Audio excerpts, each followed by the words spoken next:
Évangile selon Jean. Chapitre 1. Au commencement était la parole, et la parole était avec Dieu, et la parole était Dieu. Elle était au commencement avec Dieu. Toutes choses ont été faites par elle, et rien de ce qui a été fait n'a été fait sans elle. En elle était la vie, et la vie était la lumière des hommes. La lumière luit dans les ténèbres, et les ténèbres ne l'ont point reçue. Il y eut un homme envoyé de Dieu, son nom était Jean. Il vint pour servir de témoin, pour rendre témoignage à la lumière, afin que tous crussent par lui. Il n'était pas la lumière, mais il parut pour rendre témoignage à la lumière. Cette lumière était la véritable lumière, qui, en venant dans le monde, éclaire tout homme. Elle était dans le monde, et le monde a été fait par elle, et le monde ne l'a point connue. Elle est venue chez les siens, et les siens ne l'ont point reçue. Mais à tous ceux qui l'ont reçue, à ceux qui croient en son nom, elle a donné le pouvoir de devenir enfants de Dieu, lesquels sont nés, non du sang, ni de la volonté de la chair, ni de la volonté de l'homme, mais de Dieu. Et la parole a été faite chair, et elle a habité parmi nous, pleine de grâce et de vérité, et nous avons contemplé sa gloire, une gloire comme la gloire du Fils unique venu du Père. Jean lui a rendu témoignage, et s'est écrié, « C'est celui dont j'ai dit, celui qui vient après moi m'a précédé, car il était avant moi. » Et nous avons tous reçu de sa plénitude, et grâce pour grâce. Car la loi a été donnée par Moïse, la grâce et la vérité sont venues par Jésus-Christ. Personne n'a jamais vu Dieu, le Fils unique, qui est dans le sein du Père, et celui qui l'a fait connaître. Voici le témoignage de Jean, lorsque les Juifs envoyèrent de Jérusalem des sacrificateurs et des Lévites, pour lui demander, « Toi, qui es-tu » Il déclara, et ne le nia point, il déclara qu'il n'était pas le Christ. Et ils lui demandèrent, « Quoi donc? Es-tu Élie » Et il dit, « Je ne le suis point. Es-tu le prophète » Et il répondit, « Non. » Ils lui dirent alors, « Qui es-tu » afin que nous donnions une réponse à ceux qui nous ont envoyés. « Que dis-tu de toi-même » Moi, dit-il, je suis la voix de celui qui crie dans le désert. Aplanissez le chemin du Seigneur, comme a dit Ésaïe, le prophète. Ceux qui avaient été envoyés étaient des pharisiens. Ils lui firent encore cette question, « Pourquoi donc baptises-tu, si tu n'es pas le Christ, ni Élie, ni le prophète » Jean leur répondit, « Moi, je baptise d'eau, mais au milieu de vous il y a quelqu'un que vous ne connaissez pas, qui vient après moi. Je ne suis pas digne de délier la courroie de ses souliers. » Ces choses se passèrent à Béthanie, au-delà du Jourdain, où Jean baptisait. Le lendemain, il vit Jésus venant à lui, et il dit, « Voici l'agneau de Dieu, qui ôte le péché du monde. C'est celui dont j'ai dit, après moi vient un homme qui m'a précédé, car il était avant moi. Je ne le connaissais pas, mais c'est afin qu'il fût manifesté à Israël, que je suis venu baptiser d'eau. » Jean rendit ce témoignage, « J'ai vu l'Esprit descendre du ciel, comme une colombe et s'arrêter sur lui. Je ne le connaissais pas, mais celui qui m'a envoyé baptiser d'eau, celui-là m'a dit, celui sur qui tu verras l'Esprit descendre et s'arrêter, c'est celui qui baptise du Saint-Esprit. Et j'ai vu, et j'ai rendu témoignage, qu'il est le Fils de Dieu. » Le lendemain, Jean était encore là, avec 2 de ses disciples. Et, ayant regardé Jésus qui paissait, il dit, « Voilà l'agneau de Dieu. » Les 2 disciples l'entendirent prononcer ces paroles, et ils suivirent Jésus. Jésus se retourna, et voyant qu'ils le suivaient, il leur dit, « Que cherchez-vous » Ils lui répondirent, « Rabbi, ce qui signifie maître, où demeures-tu » Venez, leur dit-il, et voyez. Ils allèrent, et ils virent où il demeurait, et ils restèrent auprès de lui ce jour-là. C'était environ la 10e heure. André, frère de Simon-Pierre, était l'un des 2 qui avait entendu les paroles de Jean, et qui avait suivi Jésus.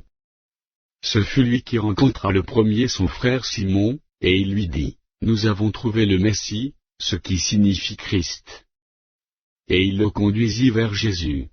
Jésus, l'ayant regardé, dit, « Tu es Simon, fils de Jonas, tu seras appelé Cépha, ce qui signifie Pierre. Le lendemain, Jésus voulut se rendre en Galilée, et il rencontra Philippe. Il lui dit, suis-moi. Philippe était de Bethsaïda, de la ville d'André et de Pierre. Philippe rencontra Nathanaël, et lui dit, nous avons trouvé celui de qui Moïse a écrit dans la loi, et dont les prophètes ont parlé, Jésus de Nazareth, fils de Joseph. Nathanaël lui dit, peut-il venir de Nazareth quelque chose de bon? Philippe lui répondit, viens, et vois. Jésus, voyant venir à lui Nathanaël, dit de lui, voici vraiment un Israélite, dans lequel il n'y a point de fraude. D'où me connais-tu? Lui dit Nathanaël. Jésus lui répondit, avant que Philippe t'appelât, quand tu étais sous le figuier, je t'ai vu. Nathanaël répondit et lui dit, Rabbi, tu es le Fils de Dieu, tu es le roi d'Israël. Jésus lui répondit, parce que je t'ai dit que je t'ai vu sous le figuier, tu crois, tu verras de plus grandes choses que celles-ci. Et il lui dit, en vérité, vous verrez désormais le ciel ouvert et les anges de Dieu monter et descendre sur le Fils de l'homme. Jean. Chapitre 2. 3 jours après, il y eut des noces à Cana en Galilée. La mère de Jésus était là, et Jésus fut aussi invité aux noces avec ses disciples. Le vin ayant manqué, la mère de Jésus lui dit, ils n'ont plus de vin. Jésus lui répondit, Femme, qu'y a-t-il entre moi et toi? Mon heure n'est pas encore venue. Sa mère dit au serviteur, faites ce qu'il vous dira. Or, il y avait là 6 vases de pierre, destinés aux purifications des Juifs, et contenant chacun 2 ou 3 mesures. Jésus leur dit, remplissez d'eau ces vases. Et ils les remplirent jusqu'au bord. Puisez maintenant, leur dit-il, et portez-en à l'ordonnateur du repas. Et ils en portèrent. Quand l'ordonnateur du repas eut goûté le change en vin, ne sachant d'où venait ce vin, tandis que les serviteurs, qui avaient puisé l'eau, le savaient bien, il appela l'époux, et lui dit, tout homme sert d'abord le bon vin, puis le moins bon après qu'on s'est enivré, toi, tu as gardé le bon vin jusqu'à présent. Tel fut, à Cana en Galilée, le premier des miracles que fit Jésus. Il manifesta sa gloire, et ses disciples crurent en lui.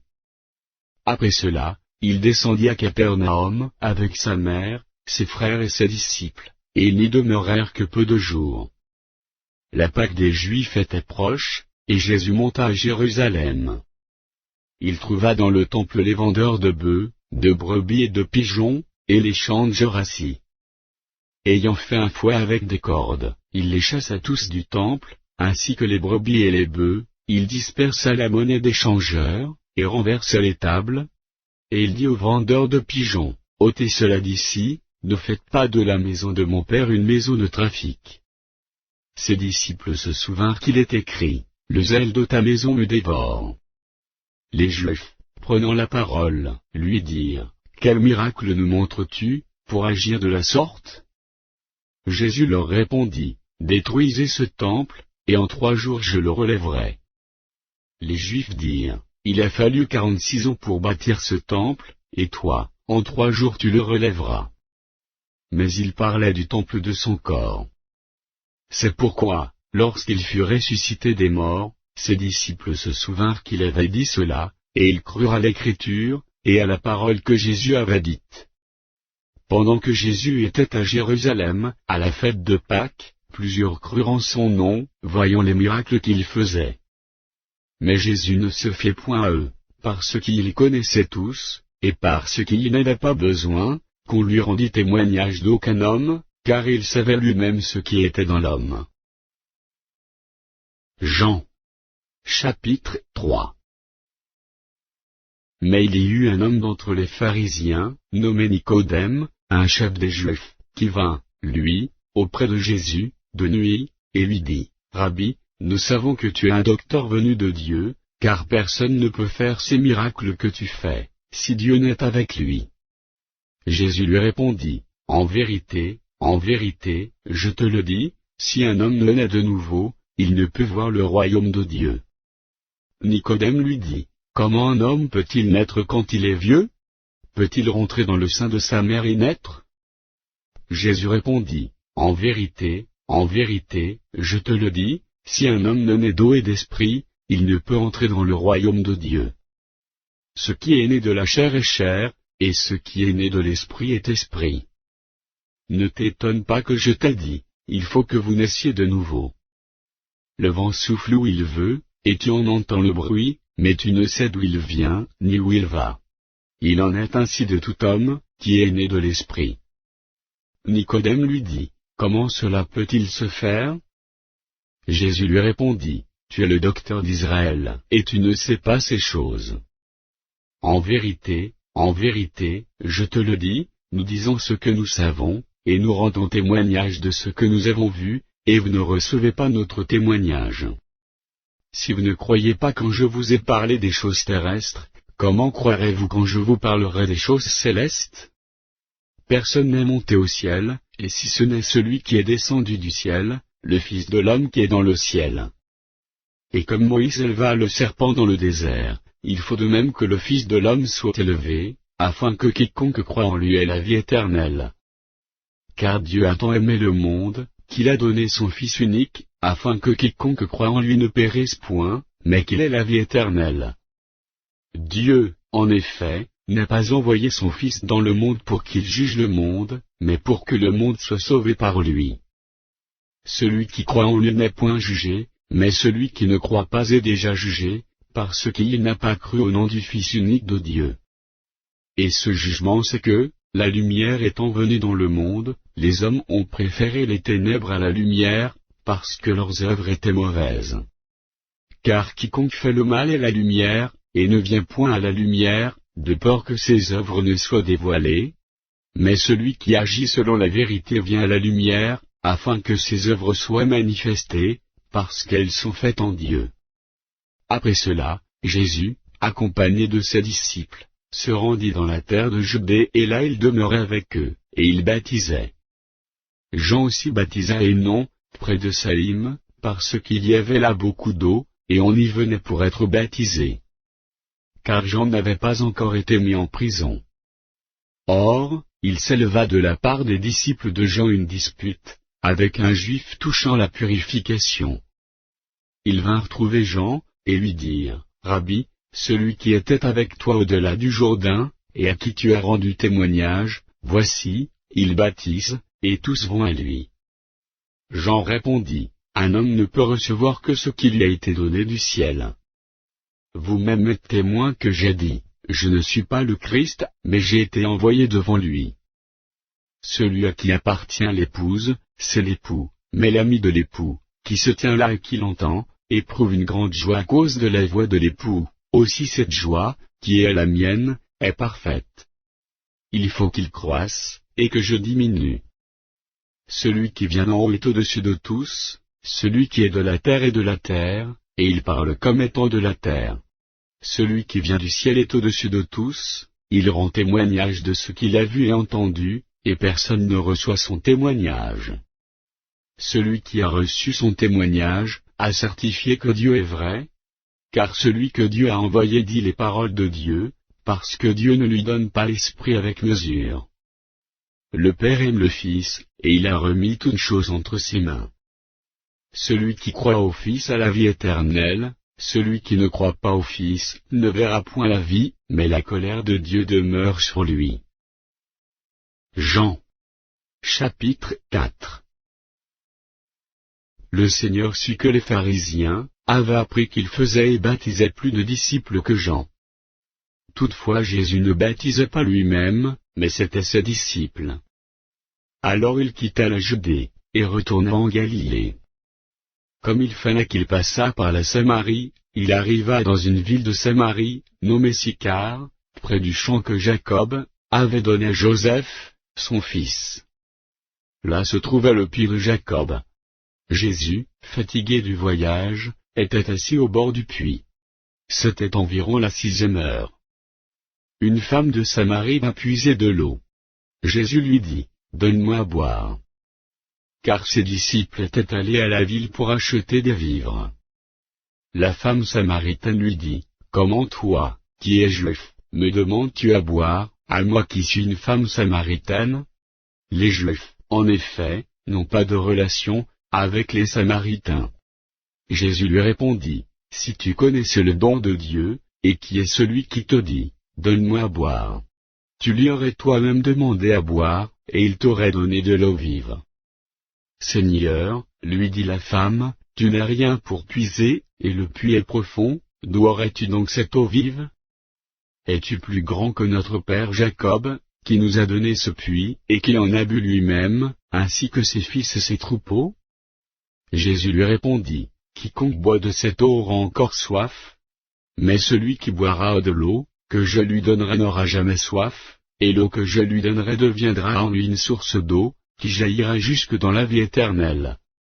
La femme lui dit, Seigneur, donne-moi cette eau, afin que je n'ai plus soif, et que je ne vienne plus puiser ici. Va, lui dit Jésus, appelle ton mari, et viens ici. La femme répondit, je n'ai point de mari. Jésus lui dit, tu as eu raison de dire, je n'ai point de mari. Car tu as eu 5 maris, et celui que tu as, maintenant n'est pas ton mari. En cela tu as dit vrai. Seigneur, lui dit la femme, je vois que tu es prophète. Nos pères ont adoré sur cette montagne, et vous dites, vous, que le lieu où il faut adorer est à Jérusalem.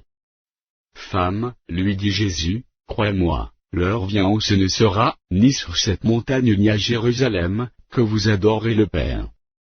Vous adorez ce que vous ne connaissez pas, nous adorons ce que nous connaissons, car le salut vient des Juifs. Mais l'heure vient, et elle est déjà venue, où les vrais adorateurs adoreront le Père en esprit et en vérité, car ce sont là les adorateurs que le Père demande. Dieu est esprit, et il faut que ceux qui l'adorent en esprit et en vérité. La femme lui dit, je sais que le Messie doit venir, celui qu'on appelle Christ, quand il sera venu, il nous annoncera toutes choses. Jésus lui dit, je le suis, moi qui te parle. Là-dessus arrivèrent ses disciples, qui furent étonnés de ce qu'il parlait avec une femme. Toutefois aucun ne dit, que demandes-tu? Ou, de quoi parles-tu avec elle? Alors la femme, ayant laissé sa cruche, s'en alla dans la ville, et dit aux gens, venez voir un homme qui m'a dit tout ce que j'ai fait, ne serait-ce point le Christ? Ils sortirent de la ville, et ils vinrent vers lui. Pendant ce temps, les disciples le pressaient de manger, disant, Rabbi, mange. Mais il leur dit, j'ai à manger une nourriture, que vous ne connaissez pas. Les disciples se disaient donc les uns aux autres, quelqu'un lui aurait-il apporté à manger? Jésus leur dit, ma nourriture est de faire la volonté de celui qui m'a envoyé, et d'accomplir son œuvre. Ne dites-vous pas qu'il y a encore 4 mois jusqu'à la moisson? Voici, je vous le dis, levez les yeux, et regardez les champs, qui déjà blanchissent pour la moisson. Celui qui moissonne reçoit un salaire, et amasse des fruits pour la vie éternelle, afin que celui qui sème et celui qui moissonne se réjouissent ensemble. Car en ceci ce qu'on dit est vrai, autre est celui qui sème, et autre celui qui moissonne. Je vous ai envoyé moissonner ce que vous n'avez pas travaillé, d'autres ont travaillé, et vous êtes entrés dans leur travail. Plusieurs Samaritains de cette ville crurent en Jésus à cause de cette déclaration formelle de la femme, il m'a dit tout ce que j'ai fait. Aussi, quand les Samaritains vinrent le trouver, ils le prièrent de rester auprès d'eux. Et il resta là 2 jours. Un beaucoup plus grand nombre crurent à cause de sa parole. Et il disait à la femme, ce n'est plus à cause de ce que tu as dit que nous croyons, car nous l'avons entendu nous-mêmes, et nous savons qu'il est vraiment le Sauveur du monde. Après ces 2 jours, Jésus partit de là, pour se rendre en Galilée, car il avait déclaré lui-même qu'un prophète n'est pas honoré dans sa propre patrie. Lorsqu'il arriva en Galilée, il fut bien reçu des Galiléens, qui avaient vu tout ce qu'il avait fait à Jérusalem pendant la fête, car eux aussi étaient allés à la fête. Il retourna donc à Cana en Galilée, où il avait changé l'eau en vin. Il y avait à Capernaum un officier du roi, dont le fils était malade.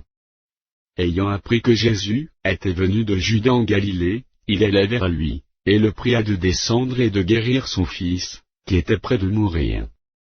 Jésus lui dit, si vous ne voyez des miracles et des prodiges, vous ne croyez point. L'officier du roi lui dit, Seigneur, descends avant que mon enfant meure. Va, lui dit Jésus, ton fils vit. Et cet homme crut à la parole que Jésus lui avait dite, et il s'en alla. Comme déjà il descendait, ses serviteurs venant à sa rencontre, lui apportèrent cette nouvelle, ton enfant vit. Il leur demanda à quelle heure il s'était trouvé mieux, et ils lui dirent, hier, à la 7e heure, la fièvre l'a quitté. Le père reconnut que c'était à cette heure-là, que Jésus lui avait dit, ton fils vit. Et il crut, lui et toute sa maison. Jésus fit encore ce second miracle, lorsqu'il fut venu de Judée en Galilée. Jean. Chapitre 5. Après cela, il y eut une fête des Juifs, et Jésus monta à Jérusalem.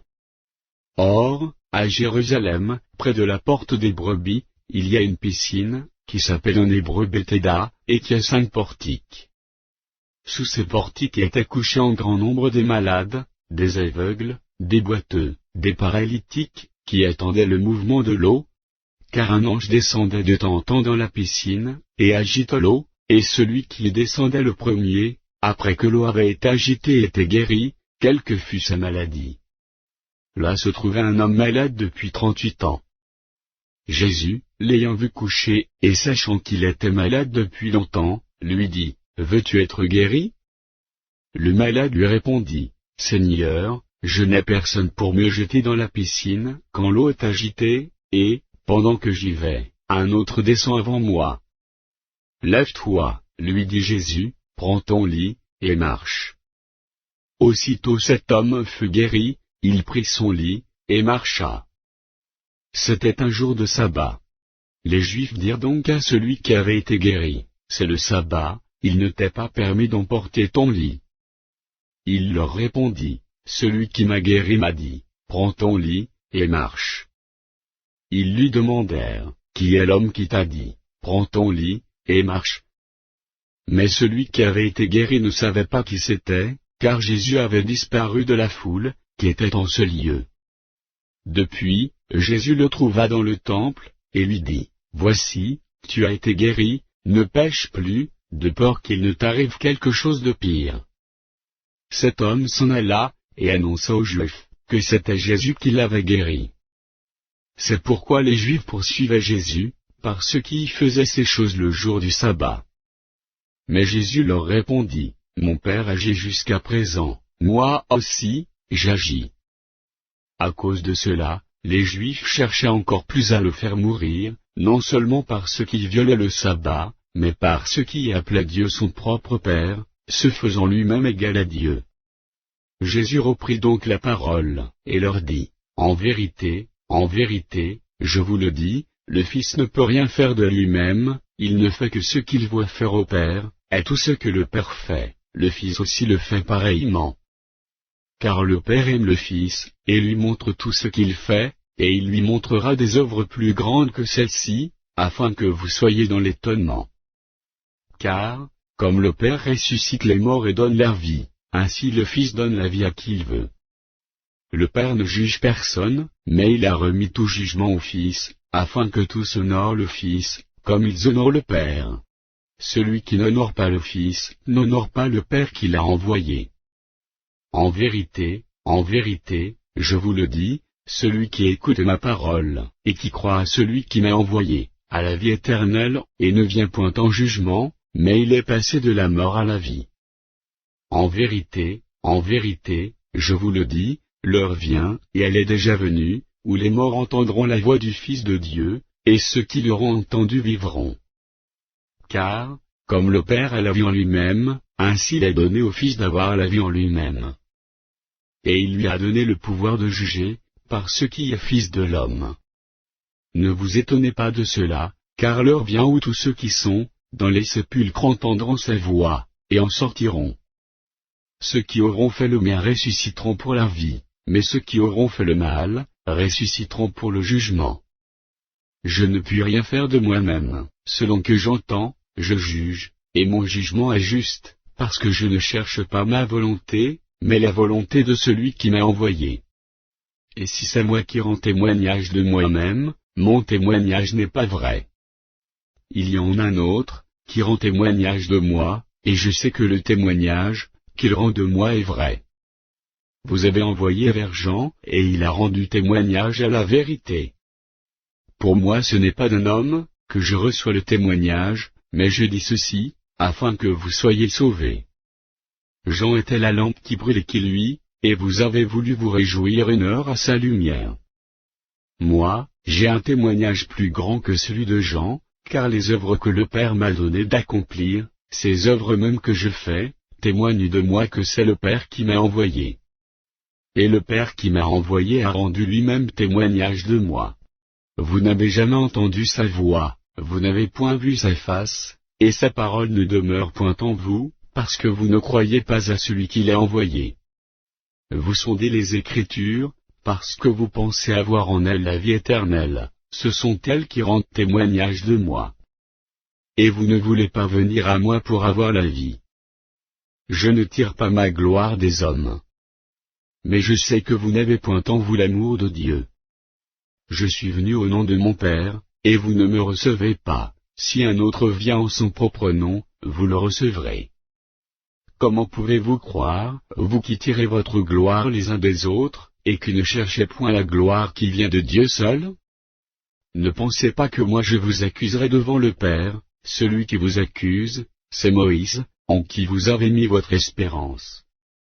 Car si vous croyez Moïse, vous me croirez aussi, par ce qui est écrit de moi. Mais si vous ne croyez pas à ces écrits, comment croirez-vous à mes paroles? Jean. Chapitre 6.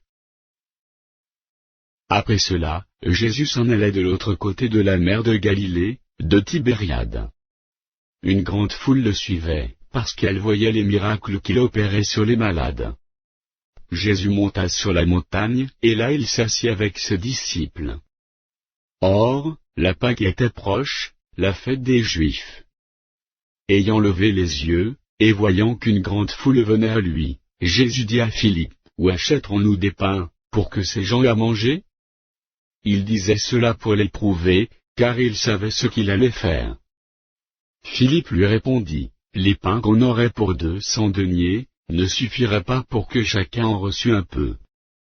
Un de ses disciples, André, frère de Simon-Pierre, lui dit, il y a ici un jeune garçon, qui a 5 pains d'orge et 2 poissons, mais qu'est-ce que cela pour tant de gens?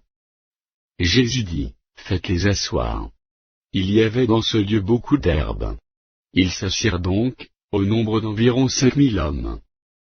Jésus prit les pains, rendit grâce, et les distribua à ceux qui étaient assis, il leur donna de même des poissons, autant qu'ils en voulurent.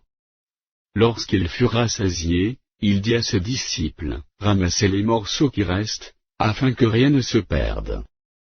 Ils les ramassèrent donc, et ils remplirent 12 paniers avec les morceaux, qui restèrent des 5 pains d'orge, après que tous eurent mangé. Ces gens, ayant vu le miracle, que Jésus avait fait, disaient, celui-ci est vraiment le prophète, qui doit venir dans le monde. Et Jésus, sachant qu'ils allaient venir l'enlever pour le faire roi, se retira de nouveau sur la montagne, lui seul. Quand le soir fut venu, ses disciples descendirent au bord de la mer. Étant montés dans une barque, ils traversaient la mer, pour se rendre à Capernaum. Il faisait déjà nuit, et Jésus ne les avait pas encore rejoints. Il souffla un grand vent, et la mer était agitée. Après avoir ramé environ 25 ou 30 stades, ils virent Jésus marchant sur la mer, et s'approchant de la barque. Et ils eurent peur. Mais Jésus leur dit, c'est moi, n'ayez pas peur. Ils voulaient donc le prendre dans la barque, et aussitôt la barque aborda au lieu où ils allaient. La foule qui était restée de l'autre côté de la mer, avait remarqué qu'il ne se trouvait là qu'une seule barque, et que Jésus n'était pas monté dans cette barque avec ses disciples, mais qu'ils étaient partis seuls. Le lendemain, comme d'autres barques étaient arrivées de Tibériade près du lieu, où ils avaient mangé le pain, après que le Seigneur eut rendu grâce, les gens de la foule, ayant vu que ni Jésus, ni ses disciples n'étaient là, montèrent eux-mêmes dans ces barques, et allèrent à Capernaum à la recherche de Jésus. Et l'ayant trouvé au-delà de la mer, ils lui dirent, « Rabbi, quand es-tu venu ici ?» Jésus leur répondit, « en vérité, je vous le dis, vous me cherchez, non parce que vous avez vu des miracles, mais parce que vous avez mangé des pains, et que vous avez été rassasiés. Travaillez, non pour la nourriture qui périt, mais pour celle qui subsiste pour la vie éternelle et que le Fils de l'homme vous donnera, car celui que le Père, que Dieu a marqué de son sceau. » Ils lui dirent, « Que devons-nous faire, pour faire les œuvres de Dieu ?» Jésus leur répondit, « L'œuvre de Dieu, c'est que vous croyez en celui qui l'a envoyé. » « Quel miracle fais-tu donc, lui dirent-ils, afin que nous le voyions, et que nous croyions en toi? Que fais-tu? Nos pères ont mangé la manne dans le désert, selon ce qui est écrit, il leur donna le pain du ciel à manger. » Jésus leur dit, « En vérité, je vous le dis, Moïse ne vous a pas donné le pain du ciel, mais mon Père vous donne le vrai pain du ciel, car le pain de Dieu, c'est celui qui descend du ciel, et qui donne la vie au monde. » Ils lui dirent, « Seigneur, donne-nous toujours ce pain. » Jésus leur dit, « Je suis le pain de vie. Celui qui vient à moi n'aura jamais faim, et celui qui croit en moi n'aura jamais soif. Mais, je vous l'ai dit, vous m'avez vu, et vous ne croyez point. Tout ce que le Père me donne viendront à moi, et je ne mettrai pas dehors celui qui vient à moi. Car je suis descendu du ciel pour faire, non ma volonté, mais la volonté de celui qui m'a envoyé. Or, la volonté de celui qui m'a envoyé, c'est que je ne perde rien de tout ce qu'il m'a donné, mais que je le ressuscite au dernier jour. La volonté de mon Père, c'est que quiconque voit le Fils, et croit en lui ait la vie éternelle, et je le ressusciterai au dernier jour. » Les Juifs murmuraient à son sujet, parce qu'il y avait dit, « Je suis le pain qui est descendu du ciel. » Et ils disaient, « N'est-ce pas là Jésus, le fils de Joseph, celui dont nous connaissons le père et la mère? Comment donc dit-il, je suis descendu du ciel? » Jésus leur répondit, « Ne murmurez pas entre vous. Nul ne peut venir à moi, si le Père qui m'a envoyé ne l'attire, et je le ressusciterai au dernier jour. Il est écrit dans les prophètes, ils seront tous enseignés de Dieu. Ainsi quiconque a entendu le Père, et a reçu son enseignement vient à moi. C'est que nul n'a vu le Père, sinon celui qui vient de Dieu, celui-là a vu le Père. En vérité, je vous le dis, celui qui croit en moi a la vie éternelle. Je suis le pain de vie. Vos pères ont mangé la manne dans le désert, et ils sont morts. C'est ici le pain qui descend du ciel, afin que celui qui en mange ne meure point. Je suis le pain vivant, qui est descendu du ciel. Si quelqu'un mange de ce pain, il vivra éternellement, et le pain que je donnerai, c'est ma chair, que je donnerai pour la vie du monde. » Là-dessus, les Juifs disputaient entre eux, disant, « Comment peut-il nous donner sa chair à manger ?» Jésus leur dit, « En vérité, je vous le dis, si vous ne mangez la chair du Fils de l'homme, et si vous ne buvez son sang, vous n'avez point la vie en vous-même. Celui qui mange ma chair, et qui boit mon sang a la vie éternelle, et je le ressusciterai au dernier jour. Car ma chair est vraiment une nourriture, et mon sang est vraiment un breuvage. Celui qui mange ma chair, et qui boit mon sang demeure en moi, et je demeure en lui. Comme le Père qui est vivant m'a envoyé, et que je vis par le Père, ainsi celui qui me mange vivra par moi. C'est ici le pain qui est descendu du ciel. Il n'en est pas comme de vos pères, qui ont mangé la manne et qui sont morts. Celui qui mange ce pain, vivra éternellement. » Jésus dit ces choses dans la synagogue, enseignant à Capernaum. Plusieurs de ses disciples, après l'avoir entendu, dirent, « Cette parole est dure, qui peut l'écouter ?» Jésus, sachant lui-même que ses disciples murmuraient à ce sujet, leur dit, « Cela vous scandalise-t-il? Et si vous voyez le Fils de l'homme monter où il était auparavant? C'est l'Esprit qui vivifie, la chair ne sert de rien. Les paroles que je vous ai dites sont esprit et vie. Mais il en est parmi vous quelques-uns qui ne croient point. car Jésus savait dès le commencement qui étaient ceux qui ne croyaient point, et qui était celui qui le livrerait. Et il ajouta, c'est pourquoi je vous ai dit que nul ne peut venir à moi, et si cela ne lui a été donné par le Père. Dès ce moment, plusieurs de ses disciples se retirèrent, et ils n'allaient plus avec lui. Jésus donc dit aux 12, et vous, ne voulez-vous pas aussi vous en aller? Simon-Pierre lui répondit, Seigneur, à qui irions-nous? Tu as les paroles de la vie éternelle. Et nous avons cru et nous avons connu que tu es le Christ, le Saint de Dieu. Jésus leur répondit, n'est-ce pas moi qui vous ai choisi, vous les 12? Et l'un d'eux vous est un démon. Il parlait de Judas Iscario, fils de Simon, car c'était lui qui devait le livrer, lui, l'un des 12. Jean. Chapitre 7.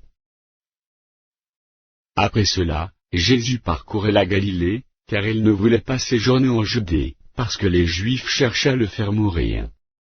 Or, la fête des Juifs, la fête des tabernacles, était proche.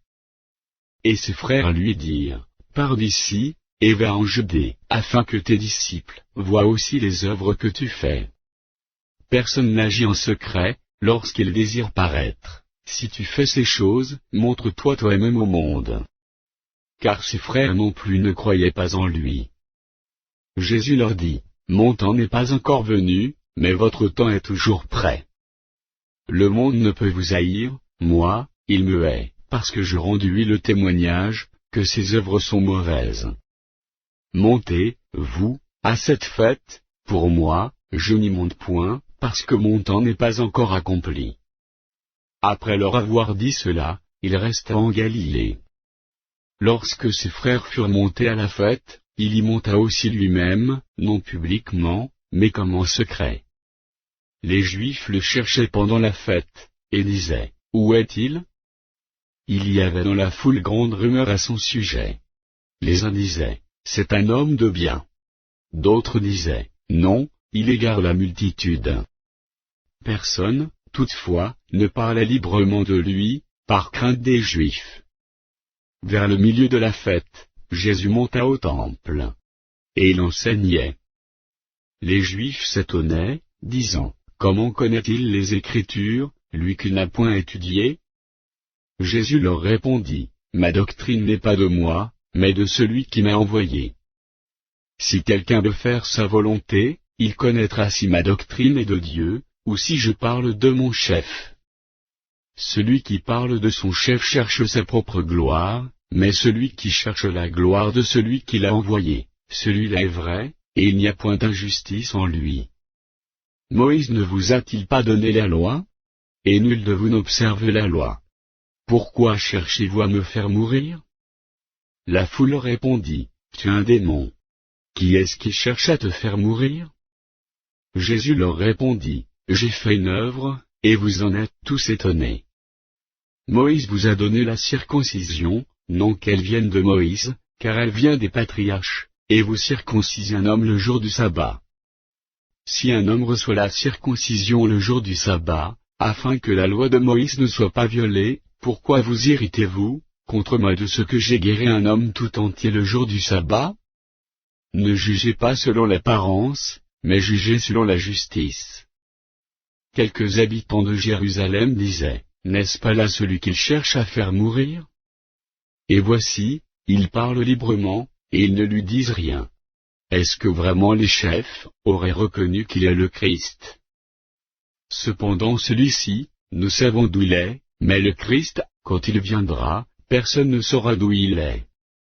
Et Jésus, enseignant dans le temple, s'écria, vous me connaissez, et vous savez d'où je suis.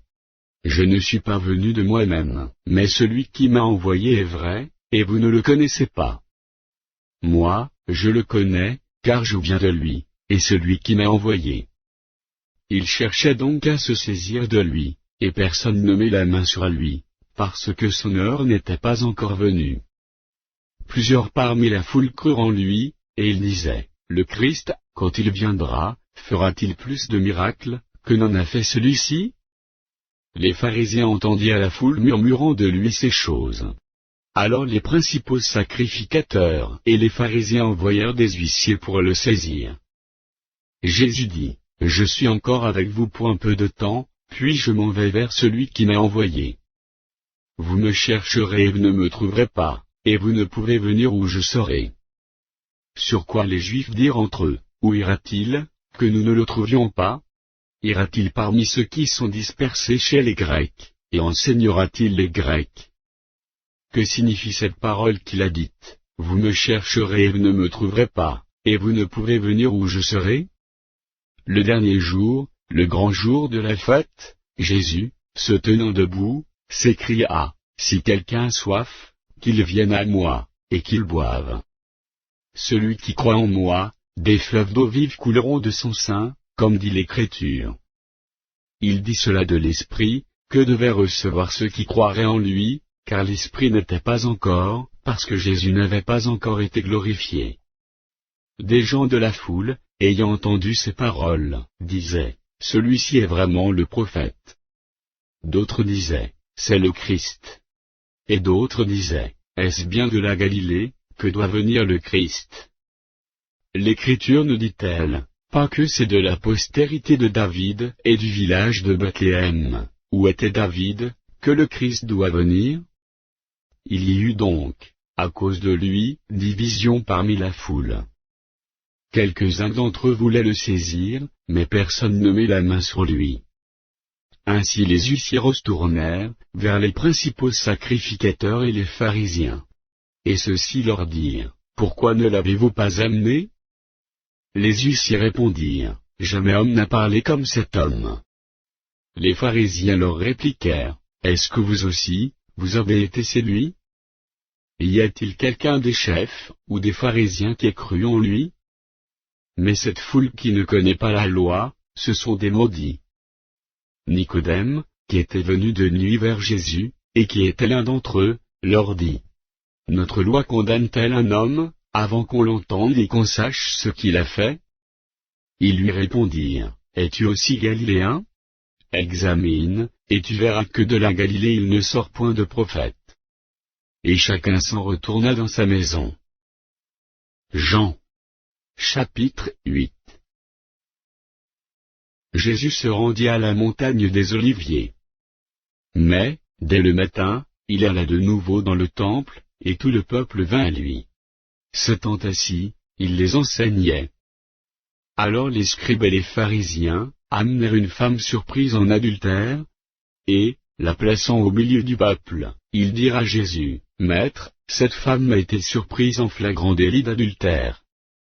Moïse, dans la loi, nous a ordonné de lapider de telles femmes. Toi donc, que dis-tu » Il disait cela pour l'éprouver, afin de pouvoir l'accuser. Mais Jésus, s'étant baissé, écrivait avec le doigt sur la terre. Comme il continuait à l'interroger, il se releva et leur dit, « Que celui de vous qui y est, sans péché jette le premier la pierre contre elle. » Et s'étant de nouveau baissé, il écrivait sur la terre. Quand ils entendirent cela, accusés par leur conscience, ils se retirèrent un à un, depuis les plus âgés jusqu'au dernier, et Jésus resta seul avec la femme, qui était là au milieu. Alors s'étant relevé, et ne voyant plus que la femme, Jésus lui dit, « Femme, où sont ceux qui t'accusaient? Personne ne t'a-t-il condamné ?» Elle répondit, « Non, Seigneur. » Et Jésus lui dit, « Je ne te condamne pas non plus, va, et ne pêche plus. » Jésus leur parla de nouveau, et dit, « Je suis la lumière du monde, celui qui me suit ne marchera pas dans les ténèbres, mais il aura la lumière de la vie. » Là-dessus, les pharisiens lui dirent, « Tu rends témoignage de toi-même, ton témoignage n'est pas vrai. » Jésus leur répondit, « Quoique je rende témoignage de moi-même, mon témoignage est vrai, car je sais d'où je suis venu et où je vais, mais vous, vous ne savez d'où je viens ni où je vais. Vous jugez selon la chair, moi, je ne juge personne. Et si je juge, mon jugement est vrai, car je ne suis pas seul, mais le Père qui m'a envoyé est avec moi. Il est écrit dans votre loi, que le témoignage de deux hommes est vrai. Je rends témoignage de moi-même, et le Père qui m'a envoyé rend témoignage de moi. » Ils lui dirent donc, où est ton Père? Jésus répondit, vous ne connaissez ni moi, ni mon Père. Si vous me connaissiez, vous connaîtriez aussi mon Père. Jésus dit ces paroles, enseignant dans le temple, au lieu où était le trésor, et personne ne le saisit, parce que son heure n'était pas encore venue. Jésus leur dit encore, je m'en vais, et vous me chercherez, et vous mourrez dans votre péché, vous ne pouvez venir où je vais. Sur quoi les Juifs dirent, se tuera-t-il lui-même, puisqu'il dit, vous ne pouvez venir où je vais? Et il leur dit, vous êtes d'en bas, moi, je suis d'en haut. Vous êtes de ce monde, moi, je ne suis pas de ce monde. C'est pourquoi je vous ai dit que vous mourrez dans vos péchés, car si vous ne croyez pas ce que je suis, vous mourrez dans vos péchés. Qui es-tu? Lui dirent-ils. Jésus leur répondit, ce que je vous dis dès le commencement. J'ai beaucoup de choses à dire de vous et à juger en vous, mais celui qui m'a envoyé est vrai, et ce que j'ai entendu de lui, je le dis au monde. Ils ne comprirent point qu'il leur parlait du Père. Jésus donc leur dit, quand vous aurez élevé le Fils de l'homme, alors vous connaîtrez ce que je suis, et que je ne fais rien de moi-même, mais que je parle selon ce que le Père m'a enseigné. Celui qui m'a envoyé est avec moi, il ne m'a pas laissé seul, parce que je fais toujours ce qui lui est agréable. Comme Jésus parlait ainsi, plusieurs crurent en lui. Et il dit aux Juifs qui avaient cru en lui, si vous demeurez dans ma parole, vous êtes vraiment mes disciples. Vous connaîtrez la vérité, et la vérité vous affranchira. Ils lui répondirent, nous sommes la postérité d'Abraham, et nous ne fûmes jamais esclaves de personne, comment dis-tu, vous deviendrez libres? En vérité, je vous le dis, leur répliqua Jésus, quiconque se livre au péché est esclave du péché. Or, l'esclave ne demeure pas toujours dans la maison, le Fils y demeure toujours. Si donc le Fils vous affranchit, vous serez réellement libres. Je sais que vous êtes la postérité d'Abraham, mais vous cherchez à me faire mourir, parce que ma parole ne pénètre pas en vous. Je dis ce que j'ai vu chez mon Père, et vous, vous faites ce que vous avez entendu de la part de votre Père. Ils lui répondirent, notre Père, c'est Abraham. Jésus leur dit, si vous étiez enfants d'Abraham, vous feriez les œuvres d'Abraham. Mais maintenant vous cherchez à me faire mourir, moi qui vous ai dit la vérité, que j'ai entendue de Dieu. Cela, Abraham ne l'a point fait. Vous faites les œuvres de votre Père. Ils lui dirent, nous ne sommes pas des enfants illégitimes, nous avons un seul Père, Dieu.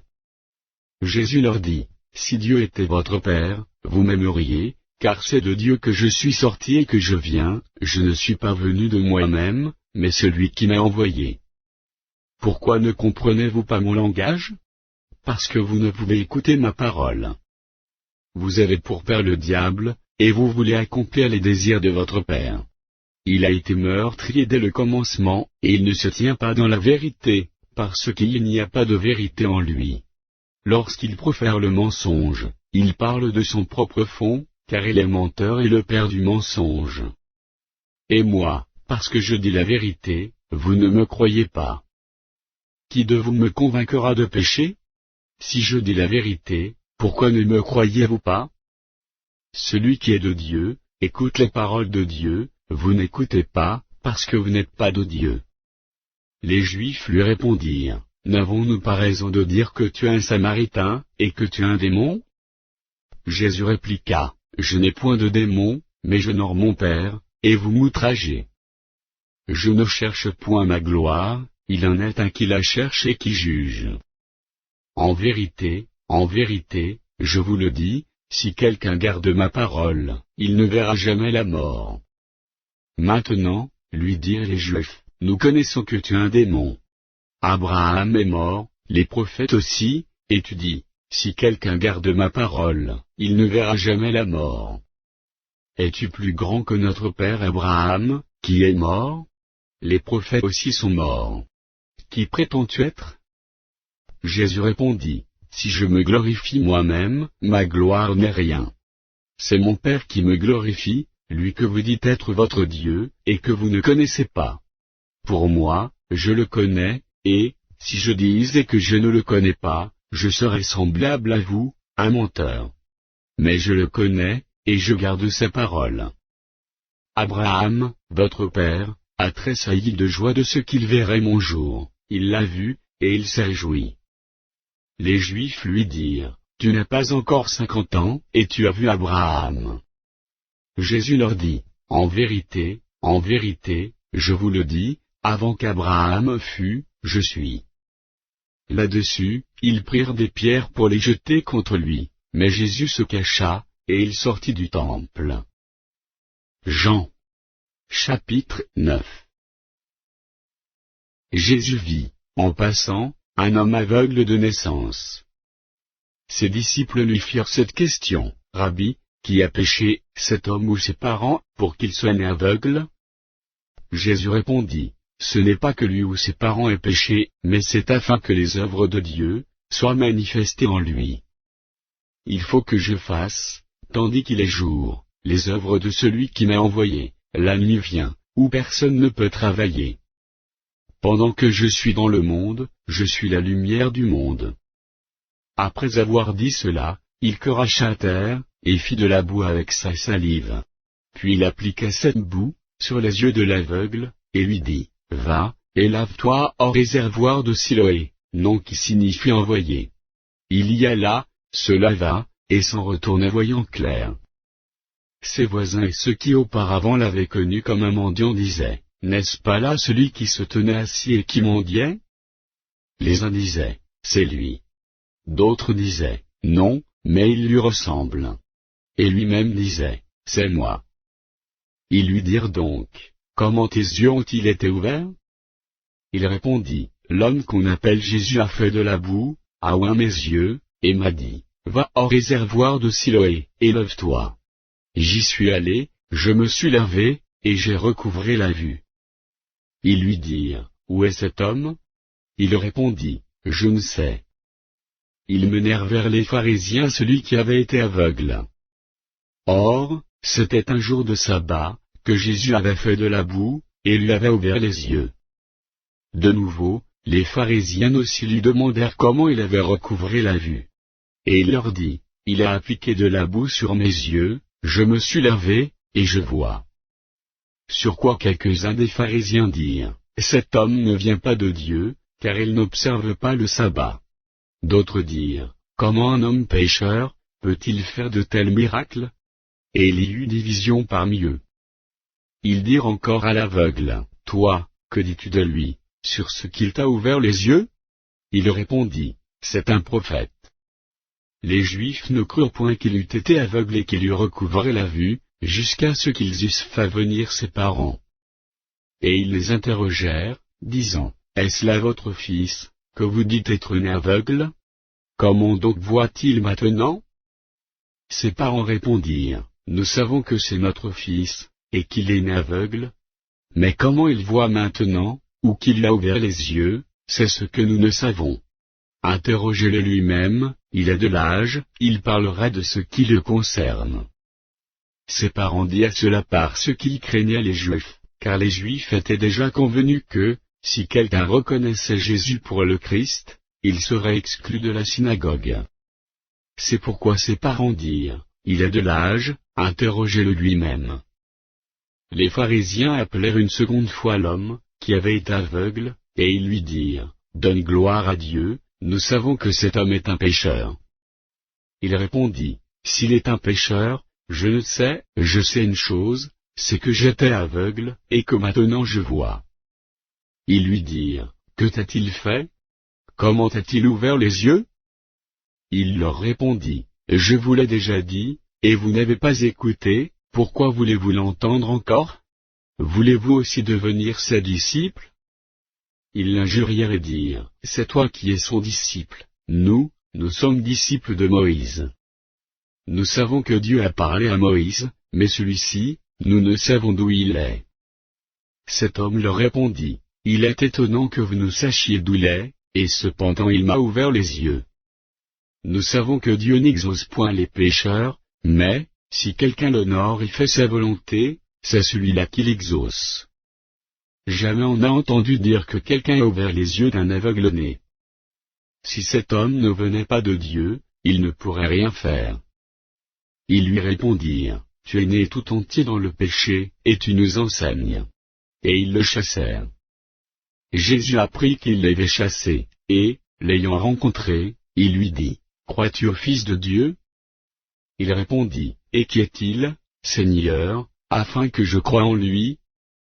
Tu l'as vu, lui dit Jésus, et celui qui te parle, c'est lui. Et il dit, je crois, Seigneur. Et il se prosternait devant lui. Puis Jésus dit, je suis venu dans ce monde pour un jugement, pour que ceux qui ne voient point voient, et que ceux qui voient deviennent aveugles. Quelques pharisiens qui étaient avec lui, ayant entendu ces paroles, lui dirent, nous aussi, sommes-nous aveugles? Jésus leur répondit, si vous étiez aveugles, vous n'auriez pas de péché. Mais maintenant vous dites, nous voyons. C'est pour cela que votre péché subsiste. Jean. Chapitre 10. En vérité, je vous le dis, celui qui n'entre pas par la porte dans la bergerie, mais qui monte par ailleurs, est un voleur et un brigand. Mais celui qui entre par la porte, est le berger des brebis. Le portier lui ouvre, et les brebis entendent sa voix, il appelle par leur nom les brebis qui lui appartiennent, et il les conduit dehors.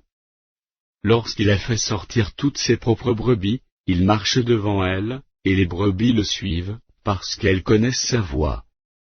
Elles ne suivront point un étranger, mais elles fuiront loin de lui, parce qu'elles ne connaissent pas la voix des étrangers. Jésus leur dit cette parabole, mais ils ne comprirent pas de quoi il leur parlait. Jésus leur dit encore, en vérité, je vous le dis, je suis la porte des brebis. Tous ceux qui sont venus avant moi sont des voleurs et des brigands, mais les brebis ne les ont point écoutés. Je suis la porte. Si quelqu'un entre par moi, il sera sauvé, il entrera et il sortira, et il trouvera des pâturages. Le voleur ne vient que pour dérober, égorger et détruire. Moi, je suis venu afin que les brebis aient la vie, et qu'elles soient dans l'abondance. Je suis le bon berger. Le bon berger donne sa vie pour ses brebis. Mais le mercenaire, qui n'est pas le berger, et à qui n'appartiennent pas les brebis, voit venir le loup, abandonne les brebis, et prend la fuite, et le loup les ravit et les disperse. Le mercenaire s'enfuit, parce qu'il est mercenaire, et qu'il ne se met point en peine des brebis. Je suis le bon berger. Je connais mes brebis, et elles me connaissent, comme le Père me connaît comme je connais le Père, et je donne ma vie pour mes brebis. J'ai encore d'autres brebis, qui ne sont pas de cette bergerie, celles-là, il faut que je les amène, elles entendront ma voix, et il y aura un seul troupeau, un seul berger. Le Père m'aime, parce que je donne ma vie, afin de la reprendre. Personne ne me l'ôte, mais je la donne de moi-même, j'ai le pouvoir de la donner, et j'ai le pouvoir de la reprendre. Tel est l'ordre que j'ai reçu de mon Père. Il y eut de nouveau, à cause de ces paroles, division parmi les Juifs. Plusieurs d'entre eux disaient, il a un démon, il est fou, pourquoi l'écoutez-vous? D'autres disaient, ce ne sont pas les paroles d'un démoniaque, un démon peut-il ouvrir les yeux des aveugles? On célébrait à Jérusalem la fête de la dédicace. C'était l'hiver. Et Jésus se promenait dans le temple, sous le portique de Salomon. Les Juifs l'entourèrent, et lui dirent, jusqu'à quand tiendras-tu notre esprit en suspens? Si tu es le Christ, dis-le-nous franchement. Jésus leur répondit, je vous l'ai dit, et vous ne croyez pas. Les œuvres que je fais au nom de mon Père, rendent témoignage de moi.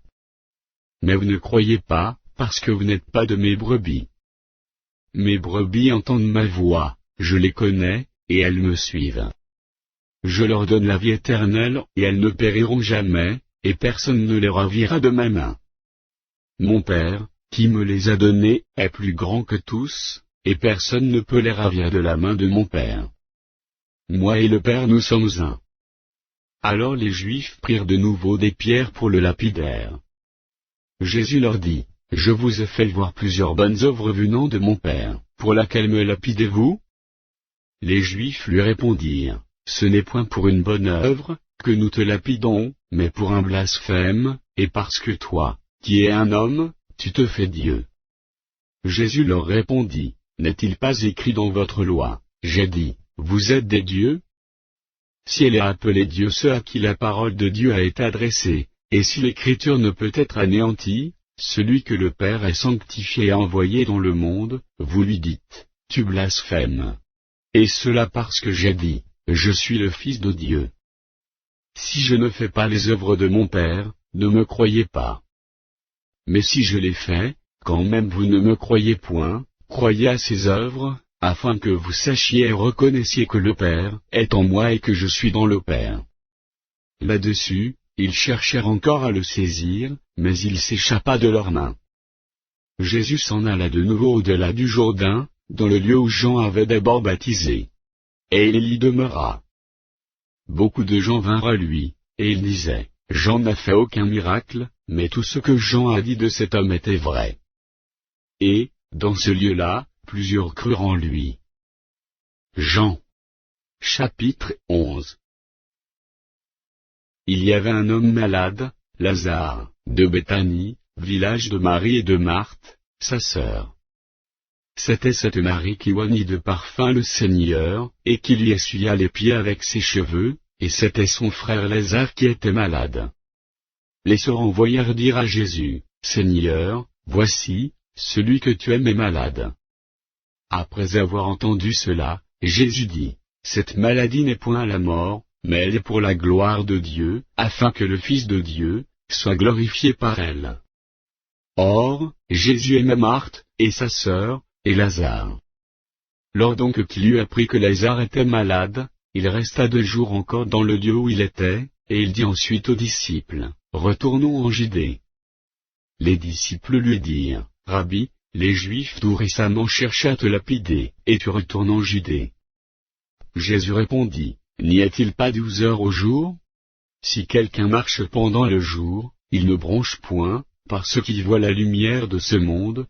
Mais, si quelqu'un marche pendant la nuit, il bronche, parce que la lumière n'est pas en lui. Après ces paroles, il leur dit, Lazare, notre ami, dort, mais je vais le réveiller. Les disciples lui dirent, Seigneur, s'il dort, il sera guéri.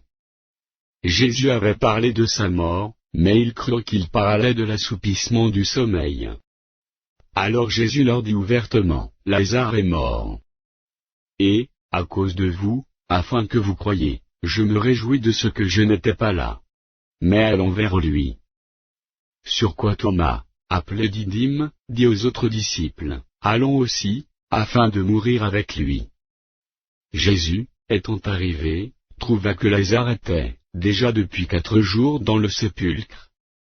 Et, comme Béthanie était, près de Jérusalem, à 15 stades environ, beaucoup de Juifs étaient venus vers Marthe et Marie, pour les consoler de la mort de leur frère. Lorsque Marthe apprit que Jésus arrivait, elle alla au-devant de lui, tandis que Marie se tenait assise à la maison. Marthe dit à Jésus, Seigneur, si tu étais ici, mon frère ne serait pas mort. Mais, maintenant même, je sais que tout ce que tu demanderas à Dieu, Dieu te l'accordera. Jésus lui dit, ton frère ressuscitera. Je sais, lui répondit Marthe, qu'il ressuscitera à la résurrection, au dernier jour. Jésus lui dit, je suis la résurrection et la vie. Celui qui croit en moi vivra, quand même il serait mort. Et quiconque vit et croit en moi ne mourra jamais. Crois-tu cela? Elle lui dit, oui, Seigneur, je crois que tu es le Christ, le Fils de Dieu, qui devait venir dans le monde. Ayant ainsi parlé, elle s'en alla. Puis elle appela secrètement Marie, sa sœur, et lui dit, le Maître est ici, et il te demande. Dès que Marie eut entendu, elle se leva promptement, et alla vers lui. Car Jésus n'était pas encore entré dans le village, mais il était dans le lieu, où Marthe l'avait rencontré. Les Juifs qui étaient avec Marie dans la maison et qui la consolaient, l'ayant vue se lever promptement et sortir, la suivirent, disant, elle va au sépulcre, pour y pleurer. Lorsque Marie fut arrivée là où était Jésus, et qu'elle le vit, elle tomba à ses pieds, et lui dit, Seigneur, si tu étais ici, mon frère ne serait pas mort. Jésus, la voyant pleurer, elle et les Juifs qui étaient venus avec elle, frémit en son esprit, et fut tout ému. Et il dit, Où l'avez-vous mis? Seigneur, lui répondirent-ils, viens et vois. Jésus pleura. Sur quoi les Juifs dirent, Voyez comme il l'aimait. Et quelques-uns d'entre eux dirent, Lui qui a ouvert les yeux de l'aveugle, ne pouvait-il pas faire aussi que cet homme ne mourût point? Jésus frémissant de nouveau en lui-même, se rendit au sépulcre. C'était une grotte, et une pierre était placée devant. Jésus dit, ôtez la pierre.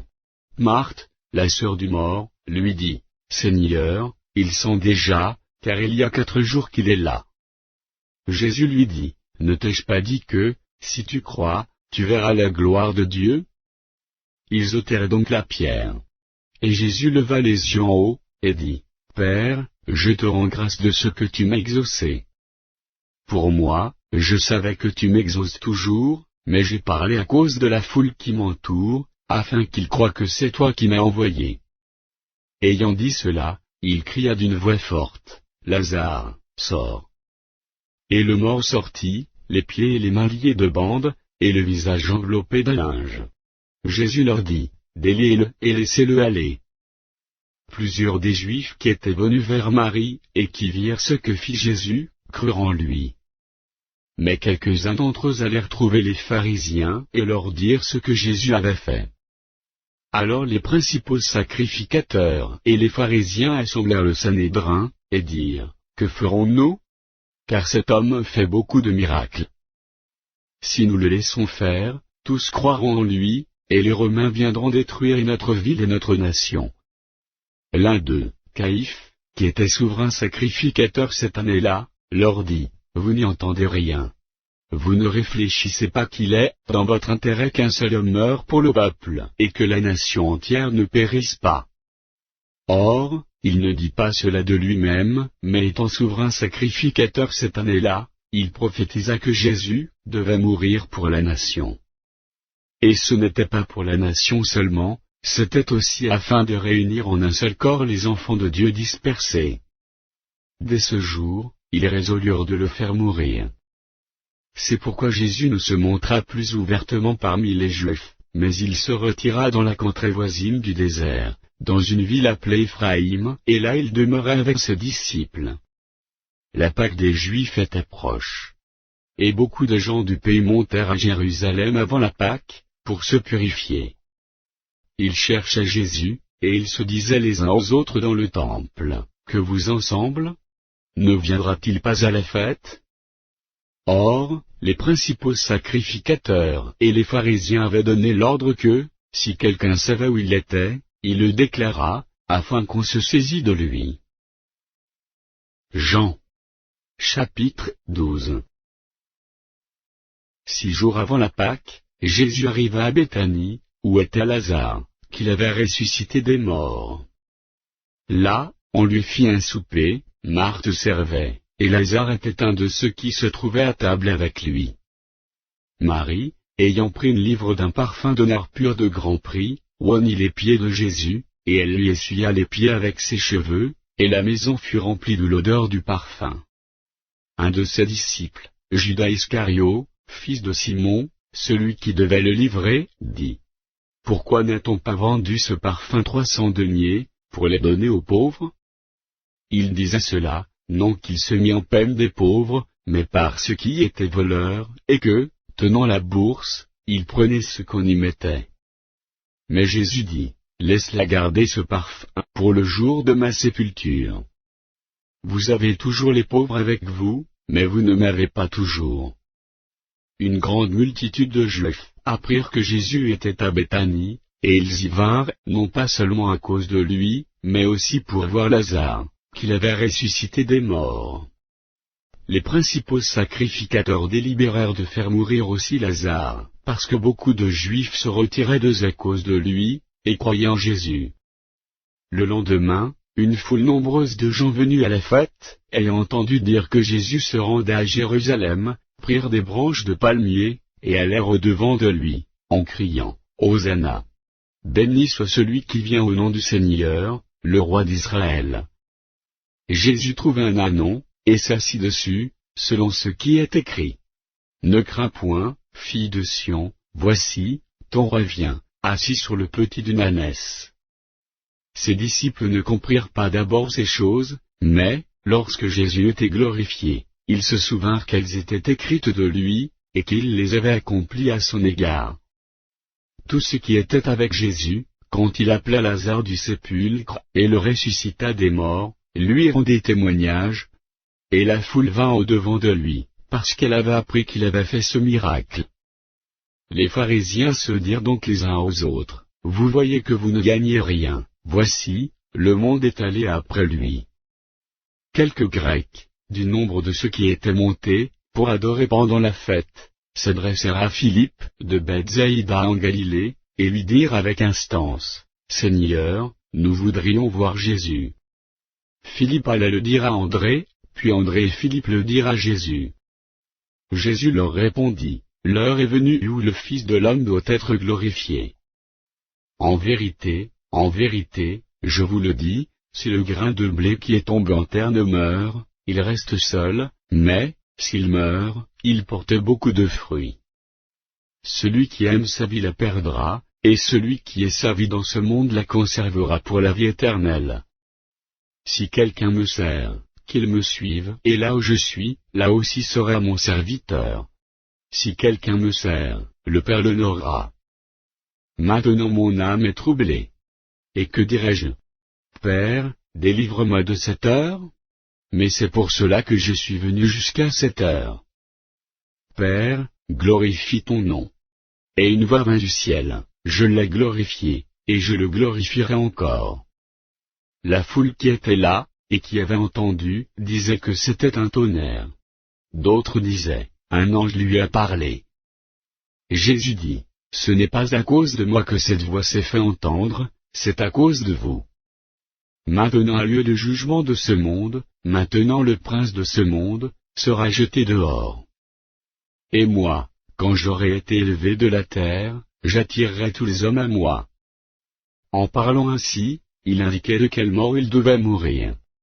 La foule lui répondit, nous avons appris par la loi, que le Christ demeure éternellement, comment donc dis-tu, il faut que le Fils de l'homme soit élevé? Qui est ce Fils de l'homme? Jésus leur dit, la lumière est encore pour un peu de temps au milieu de vous. Marchez, pendant que vous avez la lumière, afin que les ténèbres ne vous surprennent point, celui qui marche dans les ténèbres ne sait où il va. Pendant que vous avez la lumière, croyez en la lumière, afin que vous soyez des enfants de lumière. Jésus dit ces choses, puis il s'en alla, et se cacha loin d'eux. Malgré tant de miracles, qu'il avait fait en leur présence, ils ne croyaient pas en lui, afin que s'accomplît la parole qu'Ésaïe, le prophète, a prononcée, Seigneur, qui a cru à notre prédication? Et à qui le bras du Seigneur a-t-il été révélé? Aussi ne pouvaient-ils croire, parce qu'Ésaïe a dit encore. Il a aveuglé leurs yeux, et il a endurci leur cœur, de peur qu'ils ne voient des yeux, qu'ils ne comprennent du cœur, qu'ils ne se convertissent, et que je ne les guérisse. Ésaïe dit ces choses, lorsqu'il vit sa gloire, et qu'il parla de lui. Cependant, même parmi les chefs, plusieurs crurent en lui, mais, à cause des pharisiens, ils n'en faisaient pas l'aveu, dans la crainte d'être exclus de la synagogue. Car ils aimaient la gloire des hommes plus que la gloire de Dieu. Or, Jésus s'était écrié, celui qui croit en moi croit, non pas en moi, mais en celui qui m'a envoyé. Et celui qui me voit celui qui m'a envoyé. Je suis venu comme une lumière dans le monde, afin que quiconque croit en moi ne demeure pas dans les ténèbres. Si quelqu'un entend mes paroles et ne les garde point, ce n'est pas moi qui le juge, car je suis venu non pour juger le monde, mais pour sauver le monde. Celui qui me rejette et qui ne reçoit pas mes paroles à son juge, la parole que j'ai annoncée, c'est elle qui le jugera au dernier jour. Car je n'ai point parlé de moi-même, mais le Père, qui m'a envoyé, m'a prescrit lui-même ce que je dois dire et annoncer. Et je sais que son commandement est la vie éternelle. C'est pourquoi les choses que je dis, je les dis comme le Père me les a dites. Jean. Chapitre 13. Avant la fête de Pâques, Jésus, sachant que son heure était venue de passer de ce monde au Père, et ayant aimé les siens qui étaient dans le monde, mit le comble à son amour pour eux. Pendant le souper, lorsque le diable avait déjà inspiré au cœur de Judas Iscario, fils de Simon, le dessein de le livrer, Jésus, qui savait que le Père avait remis toute chose entre ses mains, qu'il était venu de Dieu, et qu'il s'en allait à Dieu, se leva de table, ôta ses vêtements, et prit un linge, dont il se ceignit. Ensuite il versa de l'eau dans un bassin, et il se mit à laver les pieds des disciples, et à les essuyer avec le linge dont il était ceint. Il vint donc à Simon-Pierre, et Pierre lui dit, « Toi, Seigneur, tu me laves les pieds. » Jésus lui répondit, « Ce que je fais, tu ne le comprends pas maintenant, mais tu le comprendras bientôt. » Pierre lui dit, « Non, jamais tu ne me laveras les pieds. » Jésus lui répondit, « Si je ne te lave, tu n'auras point de part avec moi. » Simon-Pierre lui dit, « Seigneur, non seulement les pieds, mais encore les mains et la tête. » Jésus lui dit, « Celui qui est lavé n'a besoin que de se laver les pieds, pour être entièrement pur, et vous êtes purs, mais non pas tous. » Car il connaissait celui qui le livrait, c'est pourquoi il dit, « Vous n'êtes pas tous purs. » Après qu'il leur eut lavé les pieds, et qu'il eut pris ses vêtements, il se remit à table, et leur dit, « Comprenez-vous ce que je vous ai fait? Vous m'appelez Maître et Seigneur, et vous dites bien, car je le suis. Si donc je vous ai lavé les pieds, moi, le Seigneur et le Maître, vous devez aussi vous laver les pieds les uns aux autres, car je vous ai donné un exemple, afin que vous fassiez comme je vous ai fait. En vérité, je vous le dis, le serviteur n'est pas plus grand que son Seigneur, ni l'apôtre plus grand que celui qui l'a envoyé. Si vous savez ces choses, vous êtes heureux, pourvu que vous les pratiquiez. Ce n'est pas de vous tous que je parle, je connais ceux que j'ai choisis. Mais il faut que l'Écriture s'accomplisse. Celui qui mange avec moi le pain a levé son talon contre moi. Dès à présent je vous le dis, avant que la chose arrive, afin que, lorsqu'elle arrivera, vous croyez à ce que je suis. En vérité, je vous le dis, celui qui reçoit celui que j'aurai envoyé me reçoit, et celui qui me reçoit, reçoit celui qui m'a envoyé. » Ayant ainsi parlé, Jésus fut troublé en son esprit, et il dit expressément, « En vérité, je vous le dis, l'un de vous me livrera. » Les disciples se regardaient les uns les autres, ne sachant de qui il parlait. Un des disciples, celui que Jésus aimait, était couché sur le sein de Jésus. Simon-Pierre lui fit signe de demander qui était celui dont parlait Jésus. Et ce disciple, s'étant penché sur la poitrine de Jésus, lui dit, « Seigneur, qui est-ce » Jésus répondit, « C'est celui à qui je donnerai le morceau trempé. » Et, ayant trempé le morceau, il le donna à Judas, fils de Simon, l'Iscario. Dès que le morceau fut donné, Satan entra dans Judas.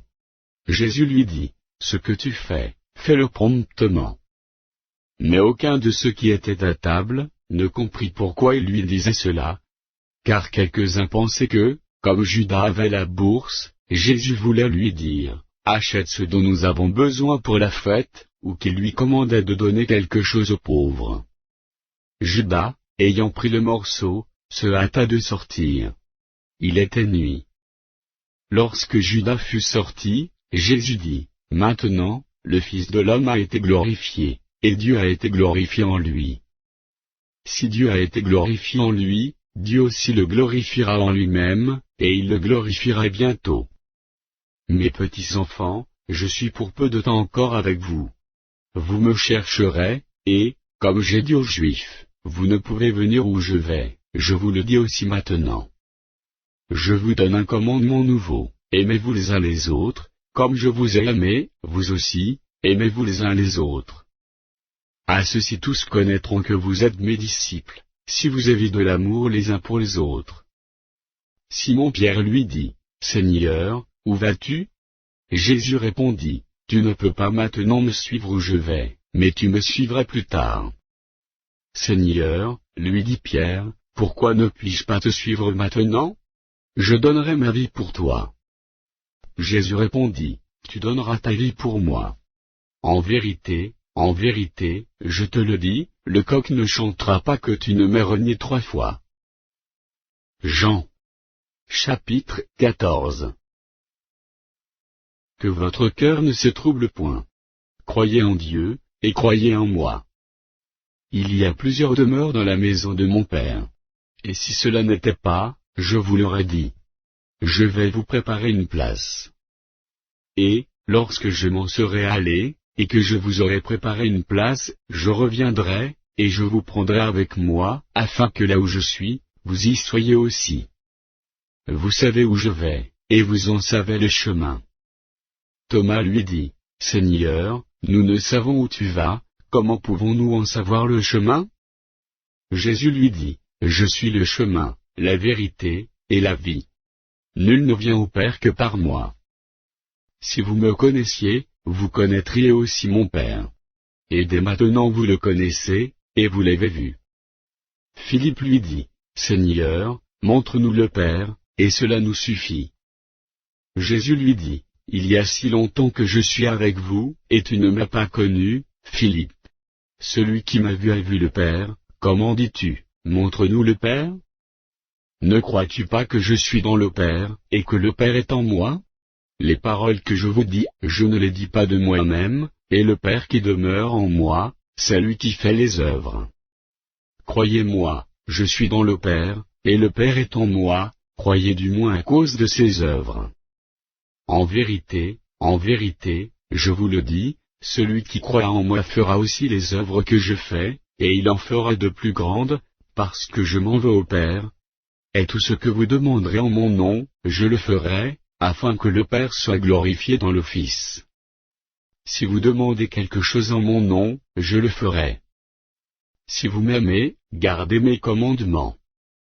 Et moi, je prierai le Père, et il vous donnera un autre consolateur, afin qu'il demeure éternellement avec vous, l'Esprit de vérité, que le monde ne peut recevoir, parce qu'il ne le voit point et ne le connaît point, mais vous, vous le connaissez, car il demeure avec vous, et il sera en vous.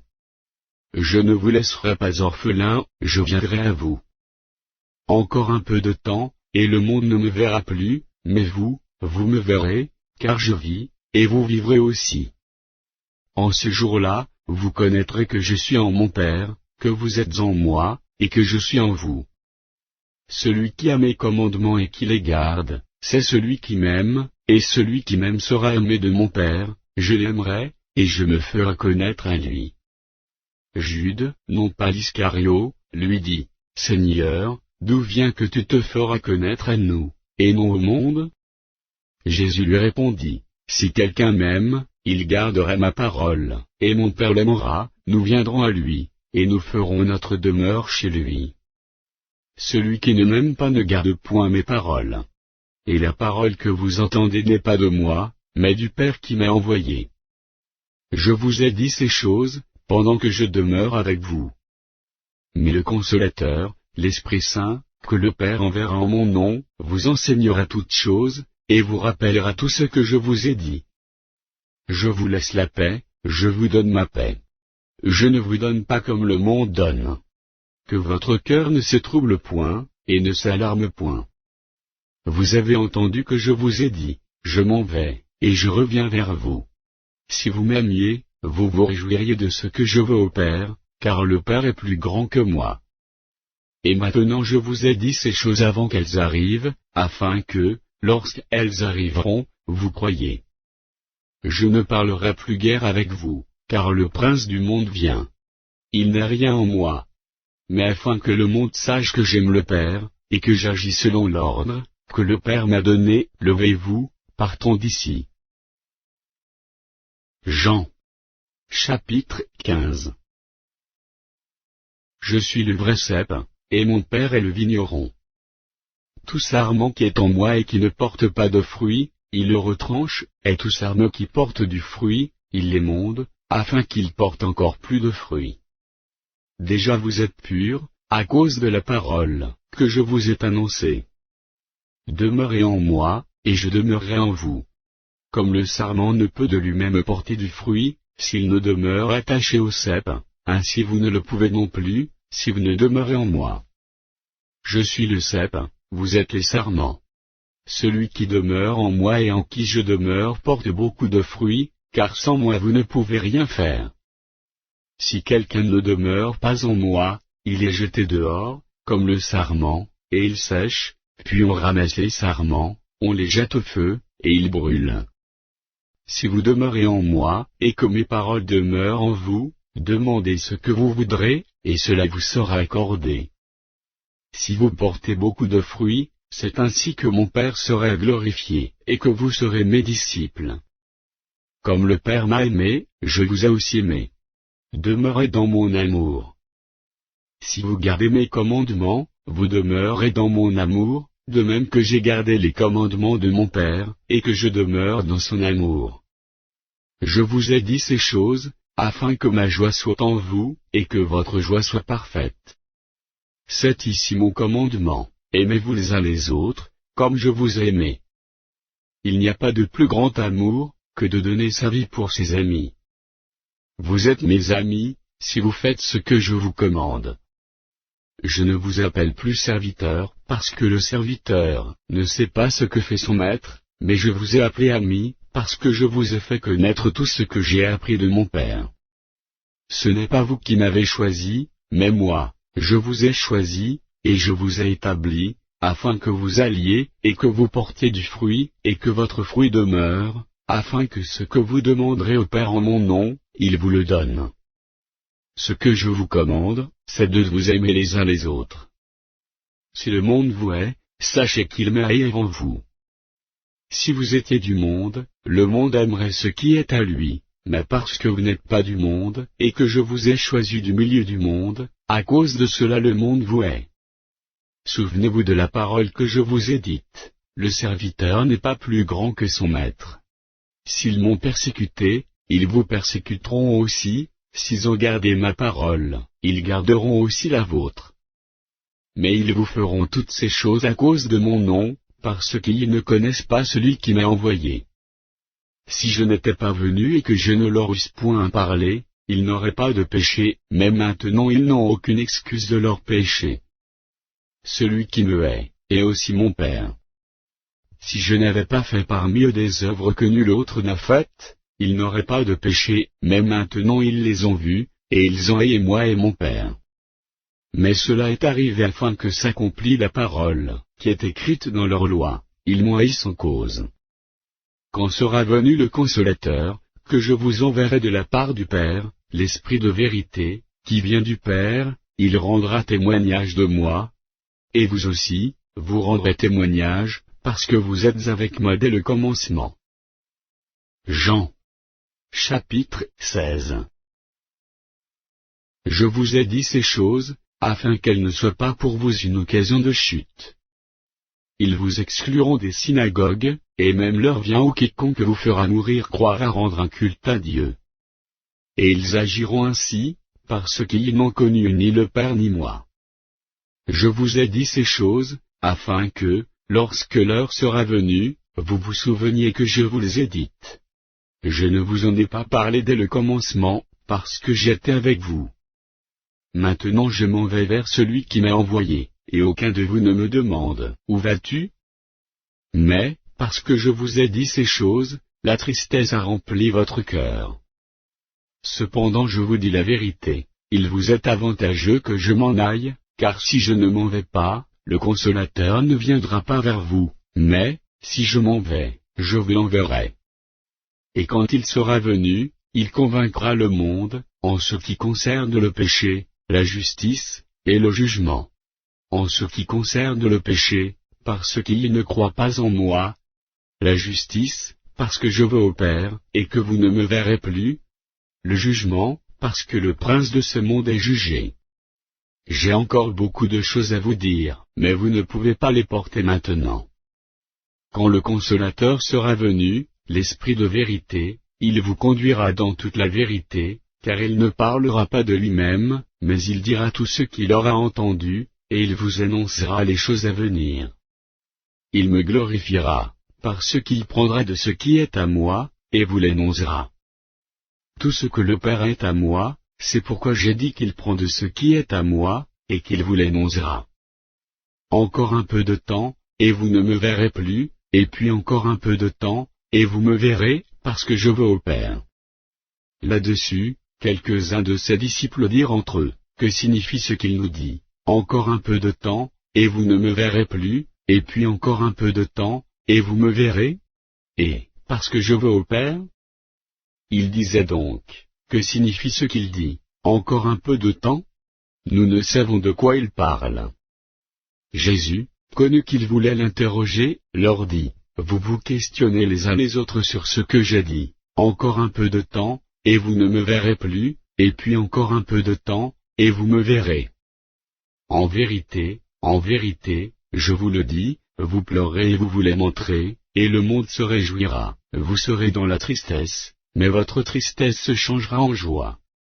La femme, lorsqu'elle enfante, éprouve de la tristesse, parce que son heure est venue, mais, lorsqu'elle a donné le jour à l'enfant, elle ne se souvient plus de la souffrance, à cause de la joie qu'elle a, de ce qu'un homme est né dans le monde. Vous donc aussi, vous êtes maintenant dans la tristesse, mais je vous reverrai, et votre cœur se réjouira, et nul ne vous ravira votre joie. En ce jour-là, vous ne m'interrogerez plus sur rien. En vérité, je vous le dis, ce que vous demanderez au Père, il vous le donnera en mon nom. Jusqu'à présent vous n'avez rien demandé en mon nom. Demandez, et vous recevrez, afin que votre joie soit parfaite. Je vous ai dit ces choses en parabole. L'heure vient où je ne vous parlerai plus en parabole, mais où je vous parlerai ouvertement du Père. En ce jour, vous demanderez en mon nom, et je ne vous dis pas que je prierai le Père pour vous. Car le Père lui-même vous aime, parce que vous m'avez aimé et que vous avez cru que je suis sorti de Dieu. Je suis sorti du Père, et je suis venu dans le monde, maintenant je quitte le monde, et je vais au Père. Ses disciples lui dirent, voici, maintenant tu parles ouvertement, et tu n'emploies aucune parabole. Maintenant nous savons que tu sais toutes choses, et que tu n'as pas besoin, que personne t'interroge, c'est pourquoi nous croyons que tu es sorti de Dieu. Jésus leur répondit, vous croyez maintenant. Voici, l'heure vient, et elle est déjà venue, où vous serez dispersés chacun de son côté, et où vous me laisserez seul, mais je ne suis pas seul, car le Père est avec moi. Je vous ai dit ces choses, afin que vous ayez la paix en moi. Vous aurez des tribulations dans le monde, mais prenez courage, j'ai vaincu le monde. Jean. Chapitre 17. Après avoir ainsi parlé, Jésus leva les yeux au ciel, et dit, Père, l'heure est venue. Glorifie ton Fils, afin que ton Fils te glorifie, selon que tu lui as donné pouvoir sur toute chair, afin qu'il accorde la vie éternelle à tous ceux que tu lui as donnés. Or, la vie éternelle, c'est qu'ils te connaissent, toi, le seul vrai Dieu, et celui que tu as envoyé, Jésus-Christ. Je t'ai glorifié sur la terre, j'ai achevé l'œuvre que tu m'as donné à faire. Et maintenant toi, Père, glorifie-moi auprès de toi et même de la gloire, que j'avais auprès de toi avant que le monde fût. J'ai fait connaître ton nom aux hommes, que tu m'as donnés du milieu du monde. Ils étaient à toi, et tu me les as donnés, et ils ont gardé ta parole. Maintenant ils ont connu que tout ce que tu m'as donné vient de toi. Car je leur ai donné les paroles que tu m'as données, et ils les ont reçues, et ils ont vraiment connu que je suis sorti de toi, et ils ont cru que tu m'as envoyé. C'est pour eux que je prie. Je ne prie pas pour le monde, mais pour ceux que tu m'as donnés, par ceux qui y sont à toi. Et tout ce qui est à moi est à toi, et ce qui est à toi est à moi, et je suis glorifié en eux. Je ne suis plus dans le monde, et ils sont dans le monde, et je vais à toi. Père Saint, garde en ton nom ce que tu m'as donné, afin qu'ils soient un comme nous. Lorsque j'étais avec eux dans le monde, je les gardais en ton nom. J'ai gardé ce que tu m'as donné, et aucun d'eux ne s'est perdu, sinon le fils de perdition, afin que l'écriture fût accomplie.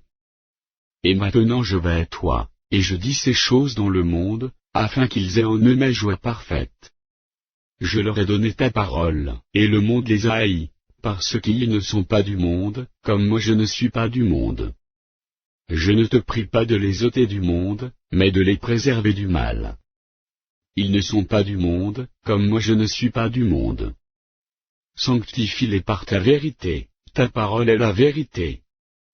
Comme tu m'as envoyé dans le monde, je les ai aussi envoyés dans le monde. Et je me sanctifie moi-même pour eux, afin qu'eux aussi soient sanctifiés par la vérité. Ce n'est pas pour eux seulement que je prie, mais encore pour ceux qui croiront en moi par leur parole, afin que tous soient un, comme toi, Père, tu es en moi, et comme je suis en toi, afin qu'eux aussi soient un en nous, pour que le monde croie que tu m'as envoyé.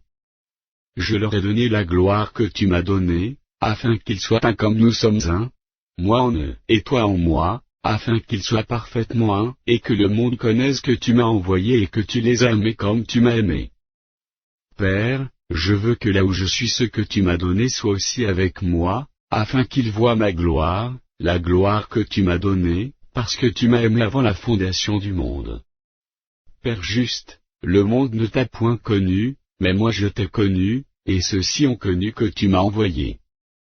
Je leur ai fait connaître ton nom, et je le leur ferai connaître, afin que l'amour dont tu m'as aimé soit en eux, et que je sois en eux. Jean. Chapitre 18. Lorsqu'il eut dit ces choses, Jésus alla avec ses disciples de l'autre côté du torrent du Cédron, où se trouvait un jardin, dans lequel il entra, lui et ses disciples. Judas, qui le livrait, connaissait ce lieu, parce que Jésus et ses disciples s'y étaient souvent réunis. Judas donc, ayant pris la cohorte, et les huissiers qu'envoyèrent les principaux sacrificateurs et les pharisiens, vint là avec des lanternes, des flambeaux et des armes. Jésus, sachant tout ce qui devait lui arriver, s'avança, et leur dit, « Qui cherchez-vous » Ils lui répondirent, « Jésus de Nazareth. » Jésus leur dit, « C'est moi. » Et Judas, qui le livrait, était avec eux. Lorsque Jésus leur eut dit, « C'est moi », ils reculèrent et tombèrent par terre. Il leur demandait de nouveau, « Qui cherchez-vous » Et ils dirent, « Jésus de Nazareth. » Jésus répondit, « Je vous ai dit que c'est moi. Si donc c'est moi que vous cherchez, laissez aller ceux-ci. » Il dit cela, afin que s'accomplît la parole qu'il avait dite, « Je n'ai perdu aucun de ce que tu m'as donné. » Simon-Pierre, qui avait une épée, la tira, frappa le serviteur du souverain sacrificateur, et lui coupa l'oreille droite. Ce serviteur s'appelait Malchu. Jésus dit à Pierre, « Remets ton épée dans le fourreau. Ne boirai-je pas la coupe que le Père m'a donnée à boire ?» La cohorte, le tribun, et les huissiers des Juifs, se saisirent alors de Jésus, et le lièrent. Ils l'emmenèrent d'abord chez Anne, car il était le beau-père de Caïphe, qui était souverain sacrificateur cette année-là. Et Caïphe était celui qui avait donné ce conseil aux Juifs, « Il est avantageux qu'un seul homme meure pour le peuple. » Simon-Pierre, avec un autre disciple, suivait Jésus. Ce disciple était connu du souverain sacrificateur, et il entra avec Jésus dans la cour du souverain sacrificateur. Mais Pierre resta dehors près de la porte. L'autre disciple, qui était connu du souverain sacrificateur, sortit, parla à la portière, et fit entrer Pierre.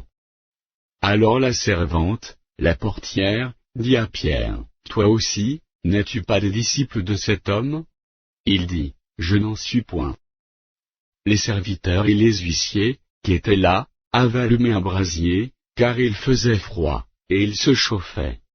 Pierre se tenait avec eux, et se chauffait. Le souverain sacrificateur interrogea Jésus sur ses disciples sur sa doctrine. Jésus lui répondit, « J'ai parlé ouvertement au monde, j'ai toujours enseigné dans la synagogue et dans le temple, où tous les Juifs s'assemblent, et je n'ai rien dit en secret. Pourquoi m'interroges-tu ? Interroge sur ce que je leur ai dit ceux qui m'ont entendu, voici, ceux-là savent ce que j'ai dit. » À ces mots, un des huissiers, qui se trouvait là, donna un soufflet à Jésus, en disant, « Est-ce ainsi que tu réponds au souverain sacrificateur ?» Jésus lui dit, « Si j'ai mal parlé, fais voir ce que j'ai dit de mal, Et si j'ai bien parlé, pourquoi me frapes-tu? Anne l'envoya lié à Caïphe, le souverain sacrificateur. Simon-Pierre était là, et se chauffait. On lui dit, toi aussi, n'es-tu pas de ses disciples? Il le nia, et dit, je n'en suis point. Un des serviteurs du souverain sacrificateur, parent de celui à qui Pierre avait coupé l'oreille, dit, ne t'ai-je pas vu avec lui dans le jardin? Pierre le niait de nouveau.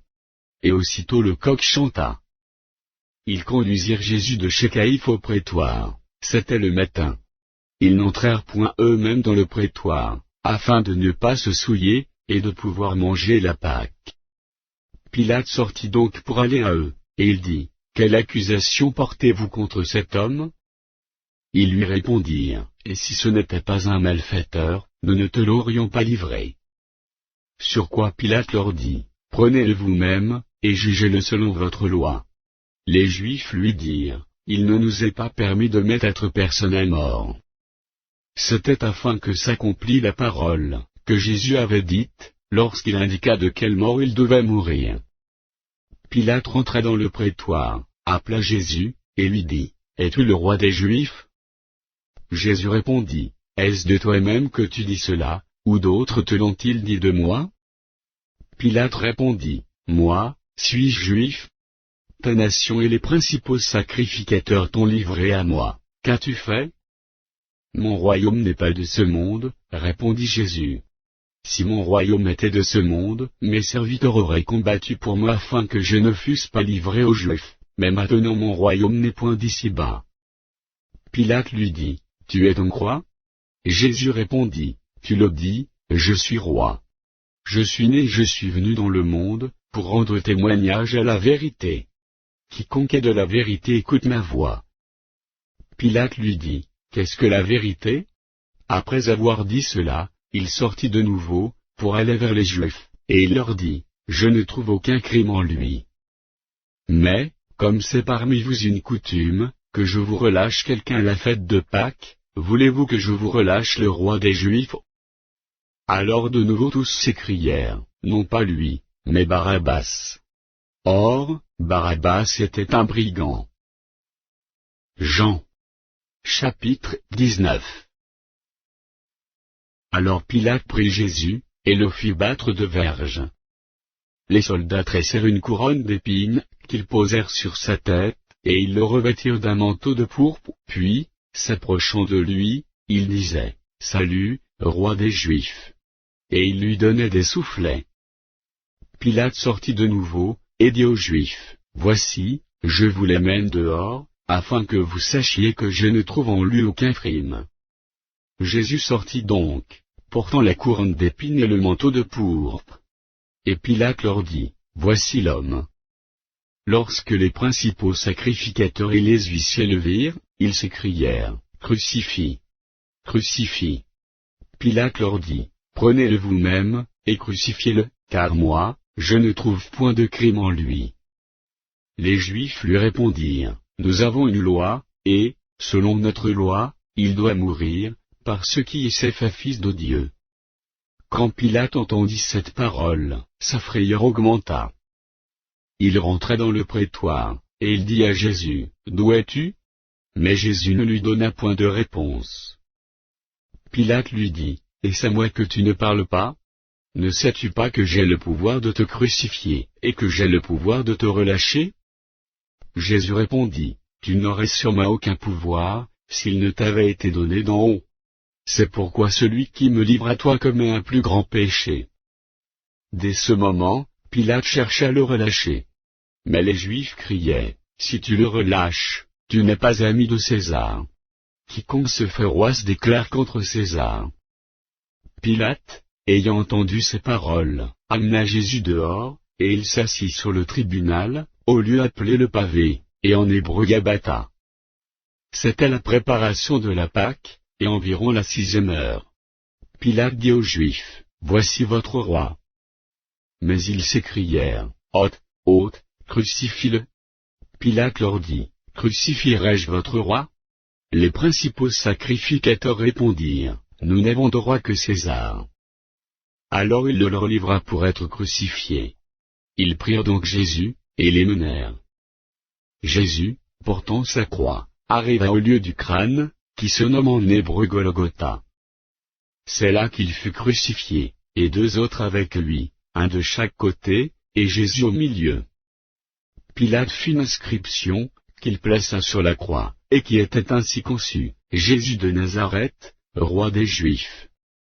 Beaucoup de Juifs lurent cette inscription, parce que le lieu où Jésus fut crucifié était près de la ville. Elle était en hébreu, en grec et en latin.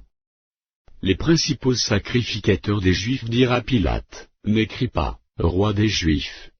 Mais écris qu'il a dit, je suis roi des Juifs. » Pilate répondit, « Ce que j'ai écrit, je l'ai écrit. » Les soldats, après avoir crucifié Jésus, prirent ses vêtements, et ils en firent 4 parts, une part pour chaque soldat.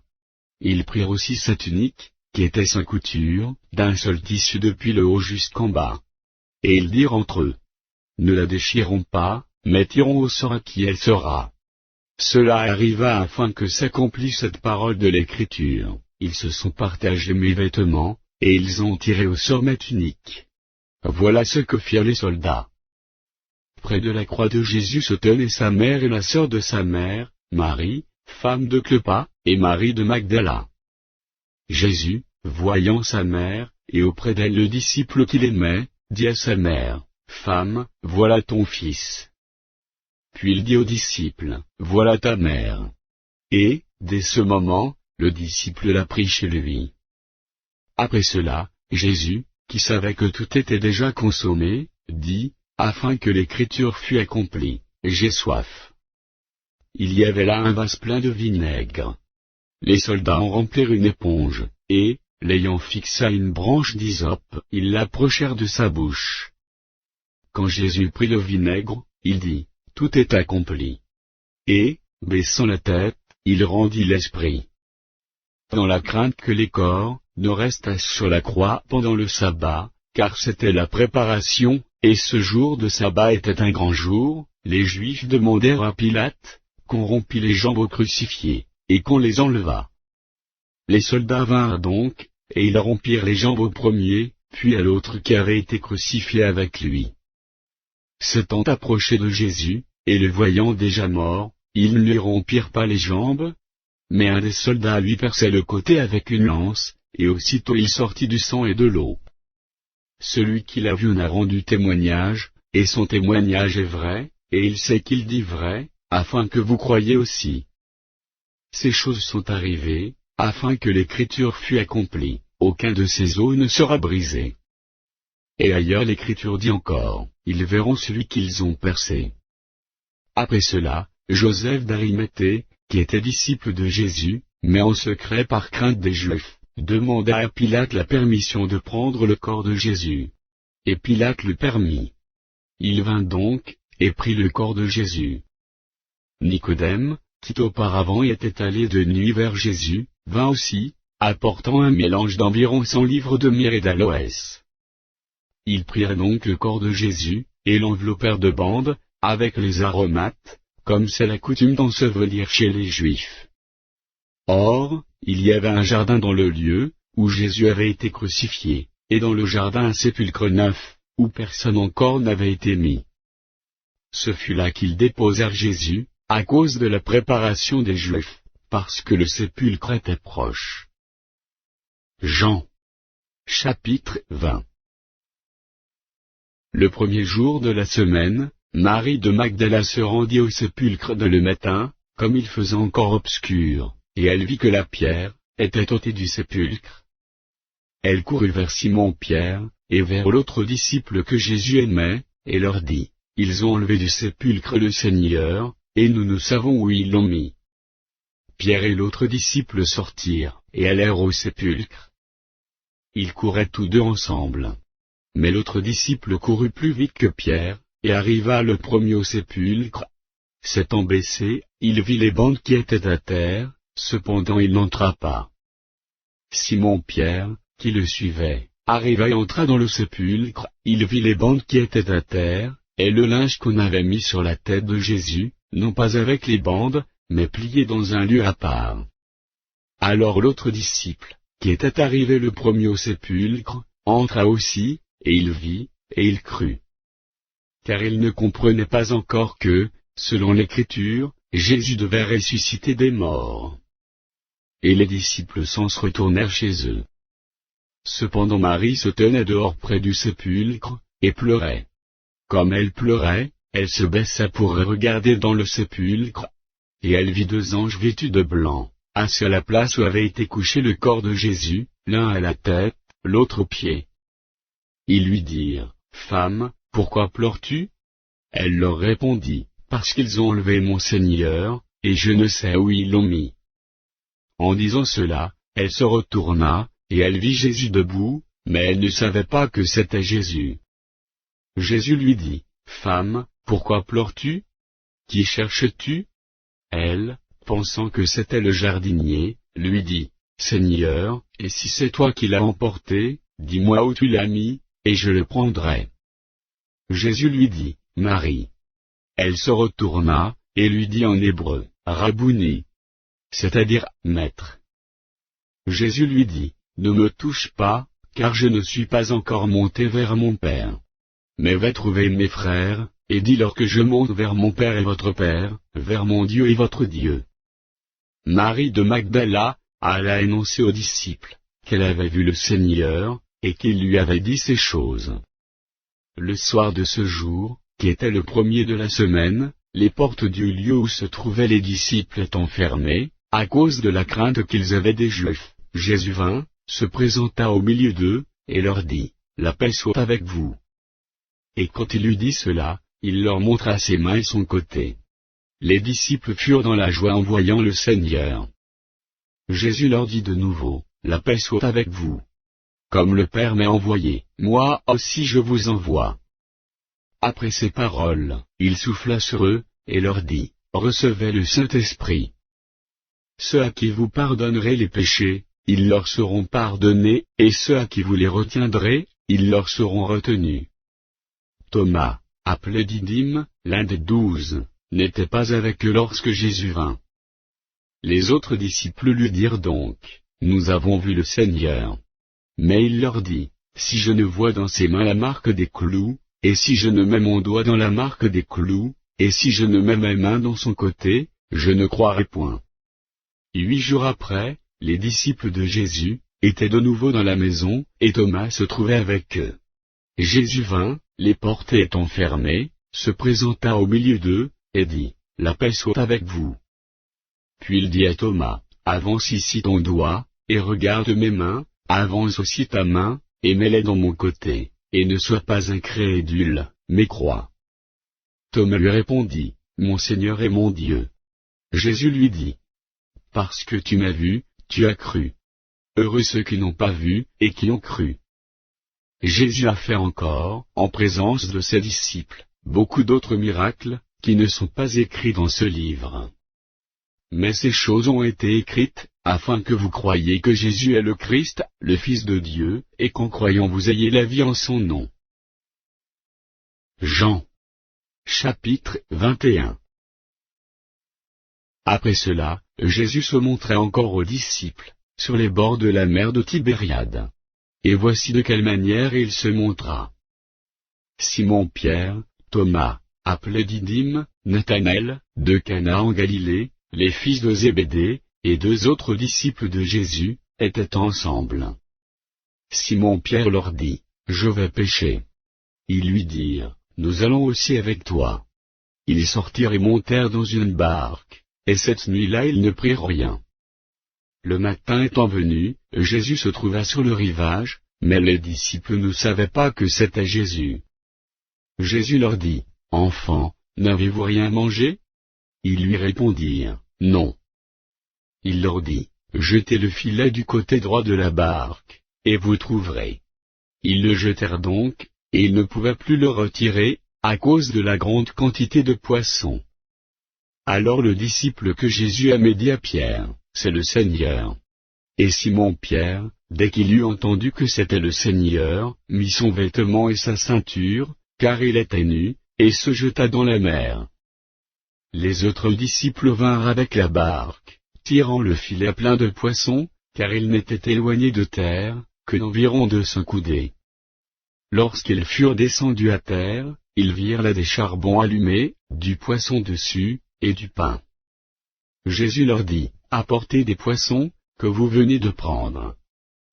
Simon-Pierre monta dans la barque, et tira à terre le filet plein de 153 grands poissons, et quoiqu'il y en eût tant, le filet ne se rompit point. Jésus leur dit, venez, mangez. Et aucun des disciples n'osa lui demander, qui es-tu?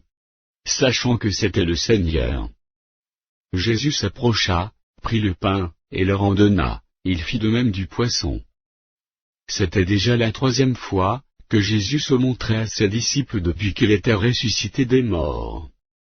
Après qu'ils eurent mangé, Jésus dit à Simon-Pierre, Simon, fils de Jonas, m'aimes-tu plus que ne m'aiment ceux-ci? Il lui répondit, oui, Seigneur, tu sais que je t'aime. Jésus lui dit, paie mes agneaux. Il lui dit une seconde fois, Simon, fils de Jonas, m'aimes-tu? Pierre lui répondit, oui, Seigneur, tu sais que je t'aime. Jésus lui dit, paie mes brebis. Il lui dit pour la 3e fois, Simon, fils de Jonas, m'aimes-tu? Pierre fut attristé de ce qu'il lui avait dit pour la 3e fois, m'aimes-tu? Et il lui répondit, Seigneur, tu sais toutes choses, tu sais que je t'aime. Jésus lui dit, paie mes brebis. En vérité, je te le dis, quand tu étais plus jeune, tu te saignais toi-même, et tu es là où tu voulais, mais quand tu seras vieux, tu étendras tes mains, et un autre te ceindra, et te mènera où tu ne voudras pas. Il dit cela pour indiquer par quelle mort Pierre glorifierait Dieu. Et ayant ainsi parlé, il lui dit, suis-moi. Pierre, s'étant retourné, vit venir après eux le disciple que Jésus aimait, celui qui, pendant le souper, s'était penché sur la poitrine de Jésus, et avait dit, Seigneur, qui est celui qui te livre? En le voyant, Pierre dit à Jésus, et celui-ci, Seigneur, que lui arrivera-t-il? Jésus lui dit, si je veux qu'il demeure jusqu'à ce que je vienne, que t'importe? Toi, suis-moi. Là-dessus, le bruit courut parmi les frères, que ce disciple ne mourra point. Cependant Jésus n'avait pas dit à Pierre qu'il ne mourra point, mais, si je veux qu'il demeure jusqu'à ce que je vienne, que t'importe? C'est ce disciple qui rend témoignage de ces choses, et qui les a écrites. Et nous savons que son témoignage est vrai. Jésus a fait encore beaucoup d'autres choses, si on les écrivait en détail, je ne pense pas que le monde même pût contenir les livres qu'on écrirait.